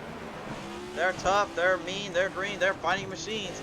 Man's maintenance gets a tag there for Robert Lawrence. Hey, he's going to get clipped hard there. Lawrence and him gliding off of the corner in turn 4. Caution back on now.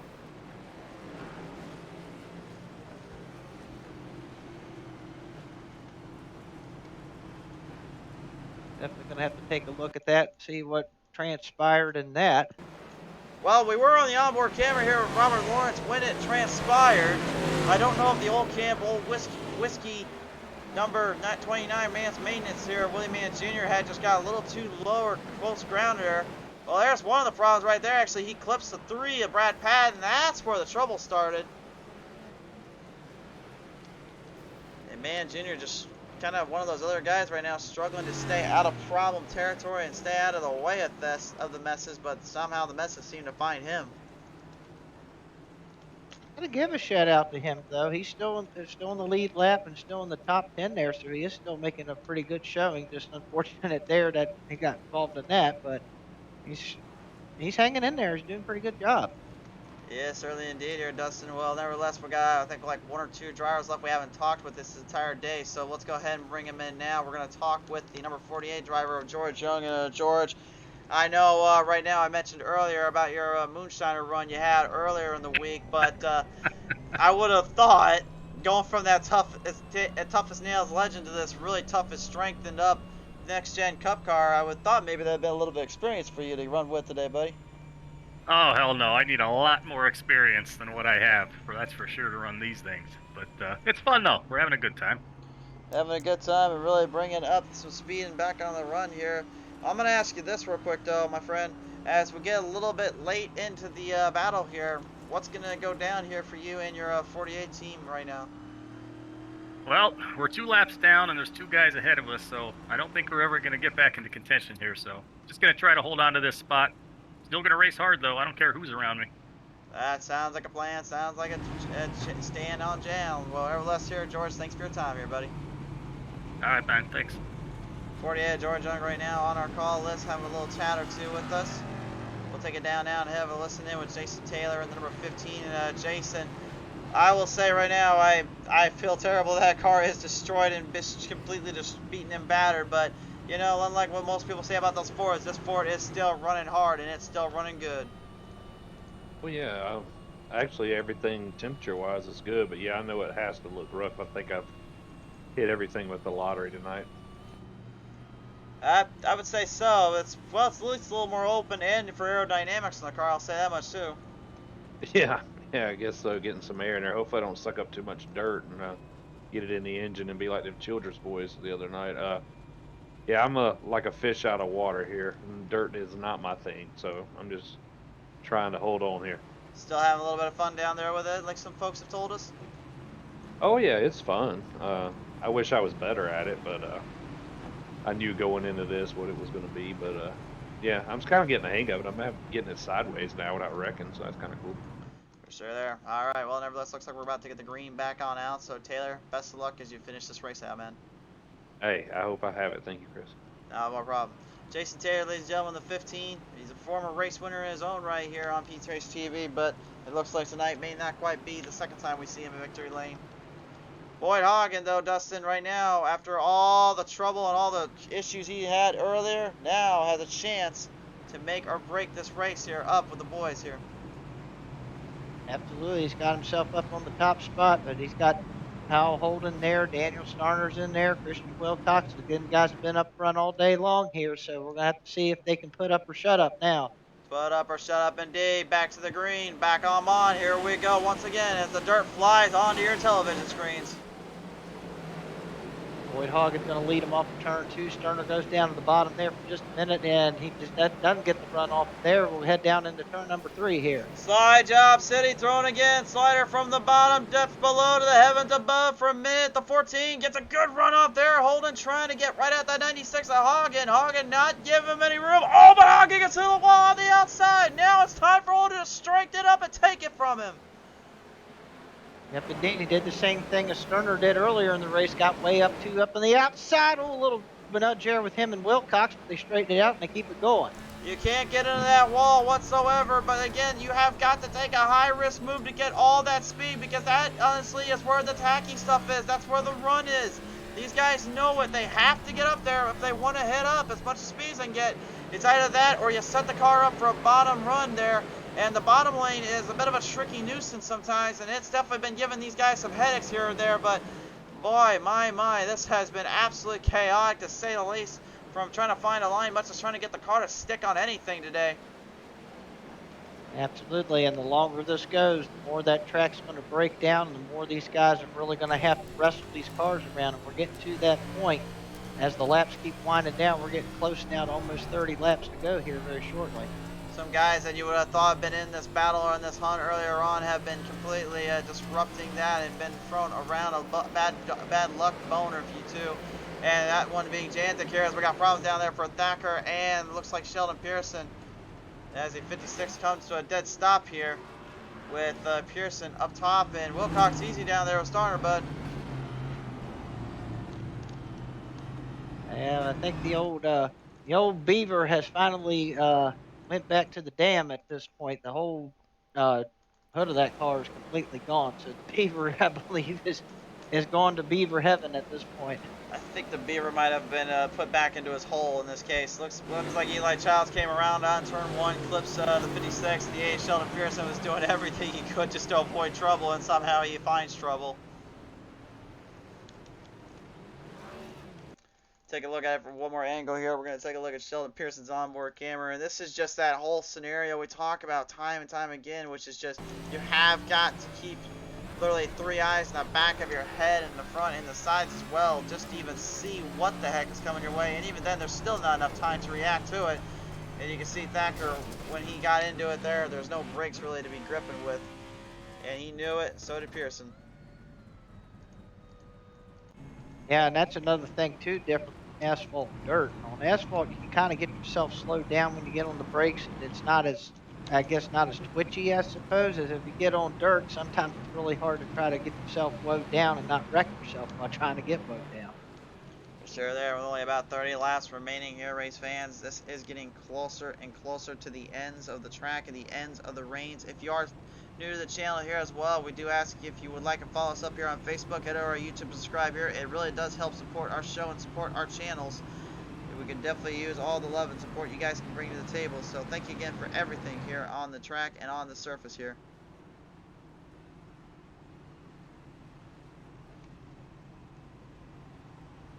Now, let's see. Well, we're down, like I said, 30 laps to go. Got some pretty good contenders up here still. Still a lot of racing left to go. Tell you what, this is getting down to it, and it's getting exciting. It's been an exciting race the whole way through. Well, I'm going to ask the chat real quick this here. So we've been calling the heavy hitters up front, I believe, with this top 5, really, to say the least. But I want to know from you fans out there, who do you think is going to win here on this race? Do you think it's anybody in the top 5? Let us know in the comment section below. We got Holden, Starner, Wilcox, Hagen, and Lawrence in the top 5 section, with Patton holding up in that just that bubble line of the top 5. Willie Man Jr. has been hanging around all day long, and you know, we've said before, anything can happen on this track, and anything will happen if you let it. That could be the case and scenario here, but that all depends and falls on the driver's view. They'll have to figure out what they go from here. Tyler Meeks is going to say, the number 69, saying Florida, he wants to see him pull this one off. I'm glad you're asking them who they want to pick, because I know every time me and you pick somebody, it always ends up being that broadcaster curse thing. So at least at this time, it won't be our fault. I was about to say, that's why I'm keeping my mouth shut on this one. I'm just going to let these boys race it out, because last time I tried to call somebody, I ended up choosing completely wrong. Same here. Meeks is saying Wilcox, top 5, making his way. He's going to go with Wilcox for this one. I tell you what, anybody in that, anybody in that top 10's really got a shot at this point. I mean, the way this race is going. But here we go. We're going back under green. Back under the green, down on turn number 4 here. Firing back off. We're back underway. And Holden again gets that good stuff off the top line here. Sterner right there on the bottom. Huggins up on the outside there. He's going to take the second spot away here. And it's going to be problems down there for Holden. He gets into the wall protection down there. 3 wide salute for the race lead. Starter going to the bottom, looking for the run up at the end. Going into the turn, though, it's Hagen who gets the advance. Slide job up at the bottom of the top. Starter trying to hold him up. Holden gets in there between. Oh my goodness, here we go down into turn 3. Now let's see if Holden can get it back or Sterner can get back up there. Wow, that was a power move by Hagen here as they come down to the straightaway. Holden gets into the 14. Wilcox gets Starner, and both drivers get sent back into the shadow round. Trouble down there for the 53. We got problems down here, Sparky. Oh my goodness, oh no. Oh. Caution finally comes out, but man, oh my goodness. Oh man, we were getting that run yet again. We thought everything was starting to click and match, and then you know what? It just got sent packing back again here. That is absolutely troublesome, to say the least. Let's just go on board here with Lawrence. He'll show you guys everything you need to know about this one. Hagen had a fight for that one, and the good news for him is the dirt boys that have been fast all day got kind of clipped in that mess there. So now they have a really good opportunity and chance to really make something work here, make something really work around here. Even Janzik, you can see, gets a piece there from his teammate, Robert Lawrence. The Ovalson Performance guys definitely have been struggling today, but anybody that's been in that fight, though, they have been on it left and right like Donkey Kong on the Nintendo 64.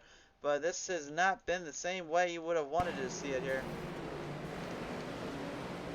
Tell you what, I'm still amazed by that move by Boy Hagen there just a while ago when they got 3 wide. That was something to see. That'd be something for the highlight reel. I think it'd be more than just a highlight reel after that one, but my word, folks, what a wild race. And boy, now this really has changed the perspective now of the top 5. You got Hagen leading now. Brad Patton has gotten himself up in second. Craig the Man Janzik is up in third. William Man Jr. up in fourth. And Starner has dropped back to fifth. So now we got some new players kind of getting up in here now. Yeah, well, we asked earlier, who do you guys think is going to be a top spot? I think I could say Meeks might have gave the 53 the old broadcaster curse instead of this a commenter's curse. So I think that will definitely not fall on us this time, thankfully. But man, it's just going to be even crazier just to even think what's going to happen next when these guys get back on the line. There's still 20 laps remaining when they get back to green. I said it, 10 laps to go. All bets are off. It's then if you don't matter where you're at. If you're literally on top or the bottom, be prepared for somebody to come up and cross you or literally destroy you. That's kind of the way I'm thinking right now.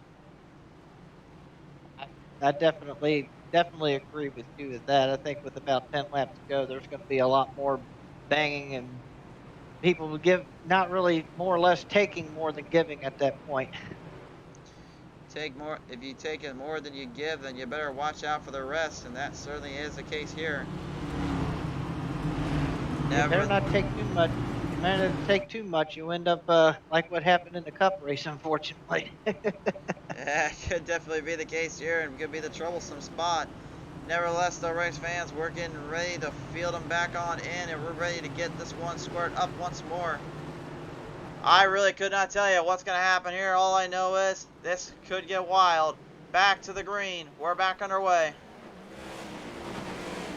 And again, it looked like that outside line just took off again as Hagen just got a good jump on for the start. Let's see if Patton can do anything with him here in the 3. Well, again, you got that tacky stuff up on the outside where most of these guys have been trying to run all day long, and a little bit of that setup shot that helps out too with Janzik sneaking his way to the inside. Patton trying to hold down. He knows he's got to fight off Hagen more than he does Janzik. Patton to the inside. This time pulls a Hagen move and takes the race lead. Oh, but Hagen trying to get back in the middle, and look at that right through there. Wide. My goodness. 3 wide at the end. Lorenzo calls the caution out, though. No, oh, man. Are you guys kidding me here? Are you kidding me, guys? Come on. Oh. Well, let's just get the replay out. I have no idea what the heck happened here, but let's take a look at it. Lion Ronzo and Caleb Forsythe getting a little bit of a racing ordeal in, and both guys having no events to meet. Lorenzo earlier on said, I just hope for some luck, and it looks like his luck might have ran out here. I don't think he was getting out of that mess. Yeah, he was just trying to stay out of trouble, and it looks like finally trouble looks like has found him. I think it did find him indeed, and ended up getting him sent back to packing around here. 12th caution of the day out of this 120 lap race, so for every 10 laps we got in, we got a caution thrown out there so far. You kind of expect that here. I mean, no, we usually expect this at like Bowman Gray Stadium, if you threw like a Super Late model race out there, or like a LA Coliseum race, but this is a different story. But I got to give these guys credit though to come out here and get out here and try something that's a little bit different out here on the dirt.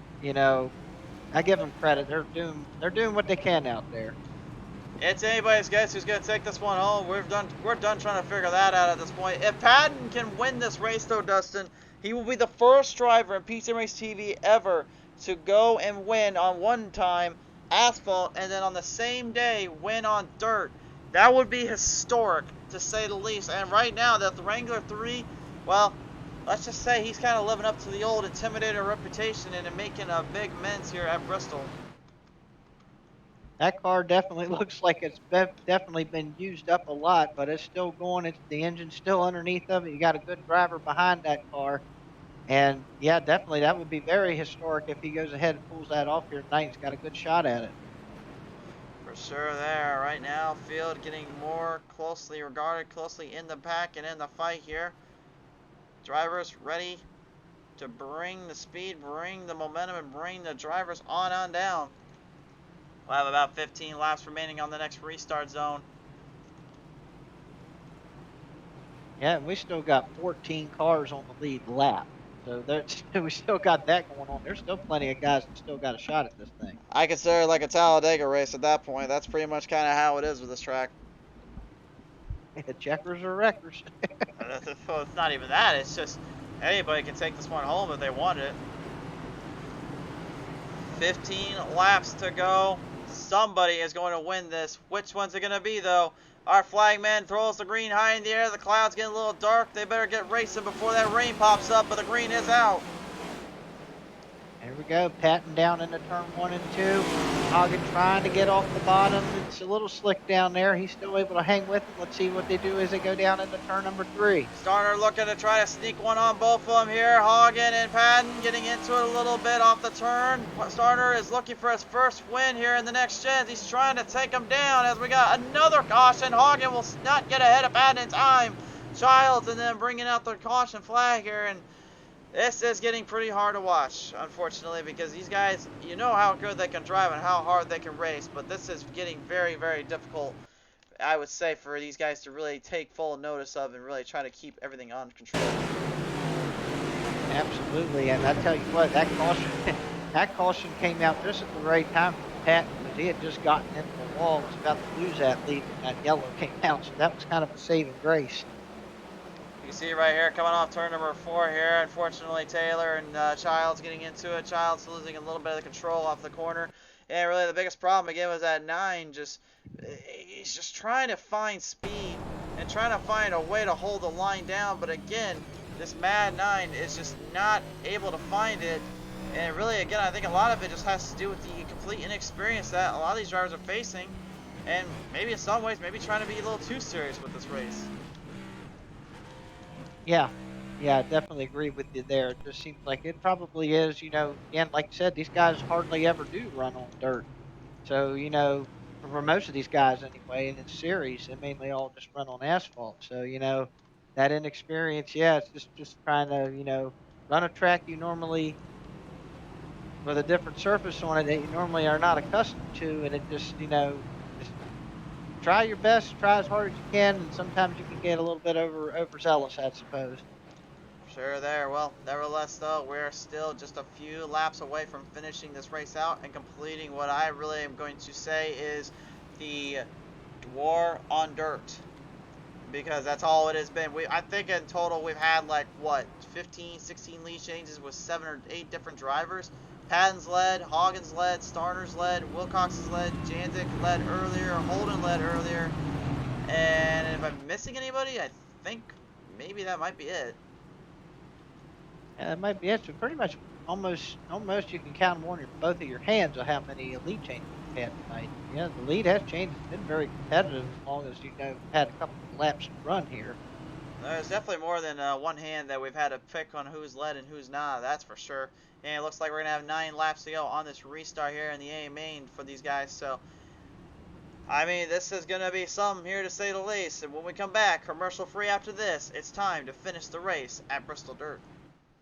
Today's race, ladies and gentlemen, has been brought to you in part by our good friends over at Champion Power Equipment. When you guys need the right power generators and tools for the right job, there's only one brand name to trust in. That's Champion Power Equipment. Be sure to visit them up on their website, www.champpowerequipment.com, to find your next power generator for your needs. As well as Green Mountain Grill is named after the race. The GMG Bristol Dirt Race has not disappointed, and neither will a good old Green Mountain Grill wood-fired pellet grill on the market there for you. So Green Mountain Grill is the best way to go and the best time to go out and make some grilling. Be sure to tune them on in and check out their website at www.greenmountaingrills.com. As we give you guys another rundown, it's time for the restart. Let the dirt sling and fly one more time. All right, here we go. Off of turn 2, Mr. Brad Patton holds serve off of turn 2.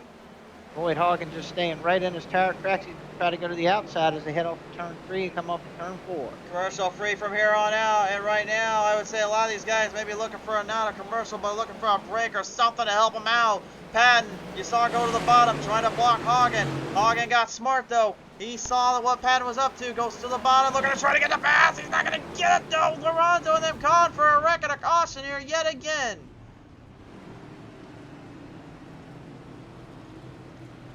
Hogan is literally a tire and a lap away from taking Patton's race lead away and the win, if you will, because now it looks like we're going to a green-white checkered scenario, but how on earth has he not been able to get one little break or one little shot of luck in there is beyond me. Patton is definitely getting a few big breaks here, but he's made some incredible moves, to say the least, to catch up with it, as the 90 of Fornshell and the 77 get clipped up and tagged there off turn 1, and unfortunately, Fornshell got all of it there from the 77, Lorenzo. Yeah, no kidding. Boyd's got something figured out over there because it looks like he's able to get that run off the corner and make a good run down the straightaway to get that run to try to get on the inside. It's just unfortunate that he gets down to the inside and then the caution comes out before he can complete the pass. Can't complete the pass, can't complete the run and get things all squared away and finished out, and I really don't know what else he can do. He's only got about 4 or 3 laps remaining. It'll be pretty much a green-white checkered when you look at it, but I mean, Patton, right now, if I'm him in that Wrangler 3, my first thought is forget about what Hawkins doing, just focus on myself and hope for the best, because he knows he's going to try to get a deep dive down there, and some of these guys will throw it hard on him for there. Yeah, definitely, especially since he's going to pick the outside, obviously, on the restart. And that seems to be the line to take when you get off on the restart. So he's definitely going to have the advantage unless he misses a shift or something. He's definitely going to have the advantage up on the outside going down into turn one. Afterwards, that's when he's going to have to, he does have to focus on, ahead of the track and everything. With this many laps to go, he's got to be certain too to not let an opening in for the guys behind him. If you're Dan Starner, though, and Christian Wilcox, I mean, really, in your mind, your thought process, how the heck do you even, like, get these cars that are so badly damaged up and so beaten up to try to go up against a guy like the 96 of Hagen, who's pretty much clean as a whistle, and Patton, despite the damage on his rear end, that's pretty much been the only thing a problem with him this entire time. Yeah, basically, in their case is what they're just going to have to do. They're going to have to hope that them two get together a little bit, mess with each other a little bit, and then just try to find a hole or a spot to try to stick it in there and make it work. At this point, that's basically their only shot at this point, is just to get a good run and hope them two mess with each other a little bit. Well, you can never be too sure, and you never know around here. We may just find that out and then some. Race fans, we're going to come to the line, 3 laps to go. If they got another wreck, we're going to go to a green-white checkered, and then we'll have the restart counter set up for you. But this time around, we're going to show top 5 throughout the periodic end of this race. Hagen, Patton, Starner, Wilcox, and Jantic all in it with Holden in that lineup as well. Off the final end, we come down off turn 4, we're back to the green. Starner's not wasting time, he's going for it. Oh, look at that. Yes, he is. Oh, my goodness. Here we go off of turn 2. Now everybody kind of settles down. Here he comes down on the bottom in turn 3. Hagen had to shoot for the moon. He shot for the scars. He gets into Patton coming off turn number 4. Got off the run, though. Starner now has to try to get up there to Hagen. He knows he can't let him get away that easily. Hagen got into a wall. Starner catches him off of turn 2. Patton gets away from him, and Starner will go into the 3rd or 4th slot. I couldn't tell where they called the caution out there, but Patton gets another break. But the problem now he has is he's got William Mann Jr. behind him, and we all know what William Mann Jr. will do if he wants to get a race win. He's never done it, and this might be his golden opportunity. This just turned into a slobber knocker. Oh, wow. You're right. Slobber knocker is the name of it because, wow, just about everybody got slobber knocker down into that last corner there. Let's look at this one real quick. Let's take a look at the replay. We're going to go to our blimp cam here. I know the replay's still up, but here is the blimp cam. This is what happened. Watch the 96 of Patton. This is what you have to do in a race scenario like this. Starner goes to the bottom. He's got the run. He's got a good charge on the outside. Here comes the slide job. Looking for the move. Brings it low. Puts the fender in there. Now Patton could have held line, but he had to back off in his mind because the 96 pretty much charged right at him. Starner knew if he didn't make this move right here, he would have been in trouble. Patton goes way far up. Starner gets just enough of him, clips him in, and Patton goes into the tire barrier. Mann Jr. just gets ahead in time before caution flies. Starner gets right in there before the caution throws him back into 4th, which gives him, in my opinion, a huge opening. Actually, they're going to mark him as 2nd, which gives William Mann Jr. an even better chance of possibly getting back in this fight, as he'll be moving to 4th with Wilcox now in the 3rd spot. And the reason I say that is because Wilcox and Starner may end up giving Patton a run for his money. Yeah, quite a different look now. We got Patton in front, Starner in 2nd, Wilcox in 3rd, Will Mann Jr. in 4th, and all of a sudden, Stephen Pless, who we really haven't talked too much about, has gotten himself in position now in the 5th spot, and Eli Childs with that modified looking car out there, he's running in 6th. Stephen Clegg's up here too, so the scenario has really changed all of a sudden on the front. Can we just stop for a second here and think about this for a second too? Where the heck did Eli Childs and Steve Clegg and Gale Forsythe come from? I swear, I watched those guys in the back earlier. Now they're in a chance of a lifetime here. They're in the top 5. Are you kidding me right now? What is this? This has really turned into the madhouse. This is honestly, I think I'm gonna change it back. This is the madhouse race. This isn't the GMG Bristol Dirt race. This is the madhouse race right here. Definitely, and we're the madness is about ready to start up again. We're about ready to go back under green and see what Patton can do. Can he hold on? Can Starner do something? Can Willie Man Jr. sneak in there? We'll have to see as we're about ready to get him rolling again. Who on earth is going to take the race win away and pull this one into victory lane? Let's just find out. Let them go at it. Back to the green. Patton with the start. Starner going to try to hunt him down. Coming off of turn 2, Starner down on the bottom, trying to get the run off. Patton's going to hold the lead as they come down the back straightaway into turn 3. Patton still holding strong. Eli Childs, oh my God, look out, slide job, right into a turn. Excuse me, that's hogging as well. They're throwing him up. White flag, yellow's out. Wait. Will they give him the yellow and the white? No, they're going to get the yellow out first. The caution's out before they can get to the white. Oh, boy. Well, Patton has got to be beside himself because he was right at the start-finish line when that yellow flag came out. That was close. It was literally close as can be. He knew if he could get that white flag, now they'll have one more green-white checkered attempt. But boy howdy, this one definitely might have, I think there might be a few Bristol Dirt tempers coming up here on the show. Look at this, Jantic gets caught up in a mess here with Kyle Holden.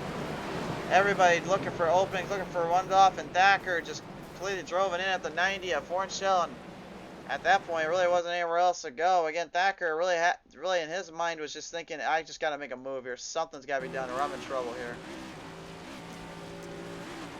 Yep, and it's all not over just yet. We're still going to have this green-white checker. We'll fire them up one more time. And I tell you what, people are going to have to make some bold and probably moves. It's probably not going to have, there's definitely going to be some tempers flaring for sure at the end of this one, because I have a feeling that some people's going to make some moves that's going to be just not, make very people not very happy about. Very unpopular moves, I think is the word you're looking for. There we go. Unpopular. Yes. Good choice of word. Oh my goodness, folks. This is coming to the line. We have one more green-white checker coming up. Race fans, if you haven't already, just like and follow us up on Facebook. Head over to our YouTube and subscribe there. Head over to our Twitter so you guys never miss any of our calls and news outlets and everything. And our Instagram also has a little love down there, so like us there as well. Follow all our social media platforms. Follow everything. And also, give these boys some love and some credit where credit's due. I guarantee you they will not be loving each other very much after this, but I can say at least that once they've got a few drinks with them and a little bit of time to relax, I think they'll be a-okay when it's all said and done. Yeah, absolutely. And definitely a lot of these guys, I think, will be kind of glad that this one's going to be over with here soon and be ready to get back onto the asphalt by next week. Well, 2 weeks from now, they will be back on the asphalt, but this is their last attempt. They don't get no more. You mess this up, it's game over. Can Brad Patton hold off Dan Starner one more time? Eli Childs really looking for the absolute shocker of all shockers and be a Cinderella story coming to life. Willie Man Jr. wants to get that first one off his book, but Starner and Patton have not done it this season either. Somebody is taking the victory. Somebody is going to victory lane. Who is it going to be? Off of turn 4 to the green flag we fly. Patton again gets a good start going into turn 1 and turn 2. Now it'll be up to the 14 of Starner to see if he can track him back down before we get to the end of this. There are 3 whites saloon down there, bumping and banging. Everybody's literally jumping in between, trying to make a move off. A huge wreck ensues as they bring it to the white flag. Did they get it out before the yellow? No, they didn't. Patton's got it. Patton has got the win. Brad Patton in the 3 holds off Starner to the line, and it will be victory for the number 3 of Brad Patton as he just completely got dished out and sent on around. I don't know what the heck happened there, but he's going to come back out here and he's going to get ahead of Starner. This one's it. It's over. It's done. Yep, that's all she wrote on that one. As soon as that wreck happened, that yellow flag came right out. And that pretty much sealed the deal right there. And Brad Patton is going to be your winner here tonight in that number 3 car. Checkered flag is out. They will award the win. Brad Patton has got the security. He's got the victory. He wins the first driver ever in PC Race TV history to go on the asphalt side of a track and win, and then go to the dirt side of a track and win. It is the first time we've ever witnessed this. And I am beyond stunned as can be and cannot believe the Madhouse race we have witnessed here today, and it's his first race win since the dual races back at Daytona this season that he's been able to put in victory lane. Craig Janzik won last time. Casey Tucker got the win over Kyle Holden at Atlanta. Boyd Hagen dominated from there. Eli Childs was the only other one to get a victory in from the duels as well. But for Brad Patton, this one has got to mean the world, knowing he is in the playoffs. The race win and you're in. He gets it. And now it's time for a celebration. It is big bad number 3. William Mann Jr. though will have to cut for another top 3, and Starner will have to go be the bridesmaid as well. Absolutely, yep. That's how it's going to be. Patton first, Starner in second, and Willie Man Jr. third. Boy, Hagen came back and ended up in fourth spot. Good job for him to get back in there after that wreck he had. That man has no quit in him, and he just will not give in. So good on him. And now it's time for the feature results to be presented by GMG. Your Bristol Dirt Race here presented by GMG has completed. And this is how it ends up being. Patton will get the win off the chaoticness and the madness that was. Starner just needed one more lap, and this was going to go to the wire. William Mann Jr. goes third, fourth to Boyd Hagen, fifth to Robert Lawrence, sixth to Steve Clegg, seventh to Craig Janzik, eighth to Stephen Pless, ninth to Eli Childs, 10th to George Young. That rounds out the top 10. This was madness with a capital M. Absolute madness from start to finish. Start to finish, and ends out with a man coming in third, William Mann Jr. to be exact. Congratulations on that, sir. And I gotta believe right now you're a little sweaty under the hands there, and maybe a little bit annoyed this one didn't go to the end. But nevertheless, though, man, what a great race and performance here for you and your crew, coming away with such a hard charge and a hard battle from the get-go. Yeah, man. Just kept digging, try to be patient, try to keep our equipment good enough. We had a couple issues. I joked around about cars facing the wrong freaking way, but we definitely hit some people facing the wrong way. I think one of them was Kyle Holden. He got to a fender bender slide down the track. I couldn't check up, and I finished him off. Man, there at the end, me and Eli were door banging. I didn't think we was gonna make it to the line. Whew, that was a rough white flag. It was a rough one. It was a long one, and I know it looked like, really, in all honesty, you gave it everything you had and then some to try to push this one to the end, but it just did not quite finish out the way you were looking for. Yeah, at the end of the day here, William Mann Jr., I have a feeling this is going to give you a lot of boosts of confidence here going into the next go-around here. Yeah. The first top 3 monkey off my back for the year feels good. Hopefully can build more momentum and just keep rolling for Team 3 wide / 4 wide and Mavs Maintenance Racing. Absolutely. Well, nevertheless, though, as you finish this day out and under the skies as the night creeps in, who do you want to thank here? As always, I appreciate the Fast and Fun guys, Green Mountain Grills, Champion Power Equipment, and always number 1 for me is Man's Maintenance. Family business, and it paves the way to pay to play. For sure there. Well, nevertheless, William Mann Jr., a third place finish and a big, really top 3 spot for you in this crew in this season. Congratulations on that, and we'll see you next time out, buddy. That was good, man. Appreciate you. William Mann Jr., ladies and gentlemen, comes away here as your third seed. Coming away as a bridesmaid, Dan Starner. Dan, oh, man. One more lap was all you needed, sir. Chaos. Chaos was all that was, but it was fun. And yeah, you're right. I think I was chasing him down. My car didn't come into like 4 laps into a run, but it was still a blast. For sure there. Now, let's just kind of figure this one out here, because, I mean, you guys put everything on the line, everything out on the track, and you went for it all. I know you wanted this win. I know you wanted to get it so badly, but do some of these mistakes earlier on kind of cost this one from pulling off the victory, you think? It's kind of difficult because with all the cautions, it kept resetting. The one mistake I do want to call out is I want to say sorry to Boyd. It looked like a racing incident, but we got into each other and he got taken out, sadly. So sorry to him, but I think everything else, I just didn't have the speed at the end. Brad was just a little bit faster on the restart. He got it. He was indeed, but you know what? At the end of the day, you get more than some, and you gave it quite the run from the start to get finish. definitely something to be proud of here, Starner. Who do you want to thank you for that? I did, yeah. I definitely want to thank Champion and Green Mountain Grills for throwing all this together. Champion generators, get yours. They work great. Just all the guys for throwing this together. Definitely the league for giving this a shot. I know a lot of guys were kind of uncertain about this, but it was still fun. It was fun. It was chaotic, and as we've said a few times on the show already, it was the madhouse to say the least. Oh, that's for sure. All All right. right, bud.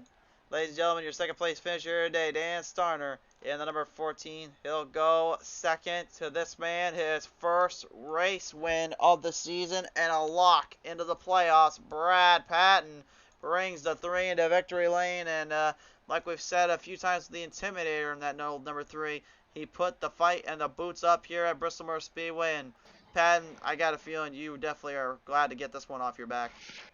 Man, I don't know what to say about that. Like, that was some fun racing. The 3 wide there at the end. I mean, Boyd and Christian and Dan, they all had the cars to beat. And how I lucked into this win, I don't know. I guess you can call me a Kyle today. I'm not gonna call you nothing on that, man. That was just hard racing, just chaos everywhere. I don't think there's any way you can call that a Kyle move. I would just say that was just a hard racing maneuver right there. Oh yeah, no, I was talking about me backing into the win there. Like when I was P5 and I went to second after all 3 of them tangled. I mean, I think that was part of the race win right there. But other than that, man, it was just fun. It was a fun race trying to figure out where to run on the track, where was going to be fast, where you could hold a line, where you weren't going to hit the wall like I did 35 times tonight. I don't know, man. It was just fun.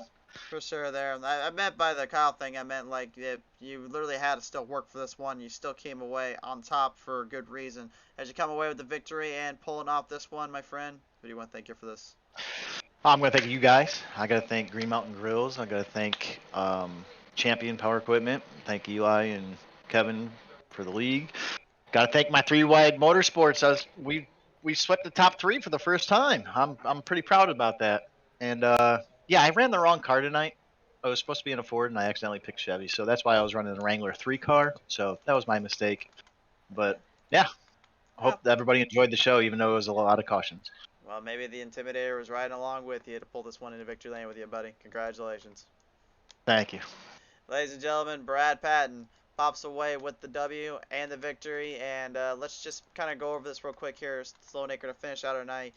We watched from the get-go chaos, madness, everything in between from these drivers. And the thing is, now just 2 weeks from now, we're going to Dover. And I don't know how on earth they're going to be able to kind of come back from this one and then look at Dover the same way. Because this race was just pure insanity and fun. But at the same time, it made things challenging for drivers on a whole nother level, and I think that's what really made this one so worth it for Patton. Yeah, absolutely. Yeah, again, the element of dirt, it did kind of favor those guys that have ran dirt quite a bit to the guys that run the asphalt all the time. Getting back to Dover next week, those guys, that struggled here, they'll have a little smile on their face. They probably had a good time tonight out here at Bristol, but at the same time, they'll go to Dover and they'll, be like back in their natural habitat, as to say at that point. But it's nice to have a different little flavor in here, like, get a random road course in there once in a while for the road course guys, and then you got a little dirt for the dirt guys. So, nice little bit different flavor here tonight, but I'm pretty sure a couple guys will be very excited to go back to asphalt next week. I would probably say so too, but at the end of the day, man, you go and look at this race and you look at what we're going to take from it. I don't think we're going to take anything away from it other than just it was thrilling to just sit back, get the popcorn out, and just have a little fun and have a little time out here. That's to me what racing should always be about. You can take it very seriously and all that when we need to, but you know what? Sometimes you just need that little blockbuster race in between that just shows the different styles of racing and the different types of racing that belongs in the motorsport world. Dirt definitely belongs there, and I believe this race belongs on one of the top monikers we've had ever on Pizza Race TV. Maybe not for the reasons most people think, but in my opinion, I will not forget this one for a while, and I don't think you will either. So this one has been fun to call, and it's been a lot of chaos in between. So a big thank you again to Champion Power Equipment's Fast and Fun Cup Series for letting us come on out, and a big thank you to the race sponsor, Green Mountain Grills, for their support. Dustin, final thoughts before we head out? That was quite a show of what these guys put on here tonight. For being what it was in dirt. I mean, it was a lot of short runs, but in the end, though, it was a lot of three wide racing, a lot of hard racing, and in the end, Mr. Patton pulled it out when he needed to. And I tell you what, that was a good one to call, despite all the cautions. It was still a good one to call anyway. It certainly was indeed. Well, nevertheless, Dustin, thanks so much for coming on short notice here. And Cody, we hope everything will be okay for 2 weeks from now, buddy. And race fans, from the bottom of our hearts here at Pete's Race TV, thank you so much for tuning in. Until the green flag is flying high next time, we thank you. We appreciate you. We will see you then when the green is back on out.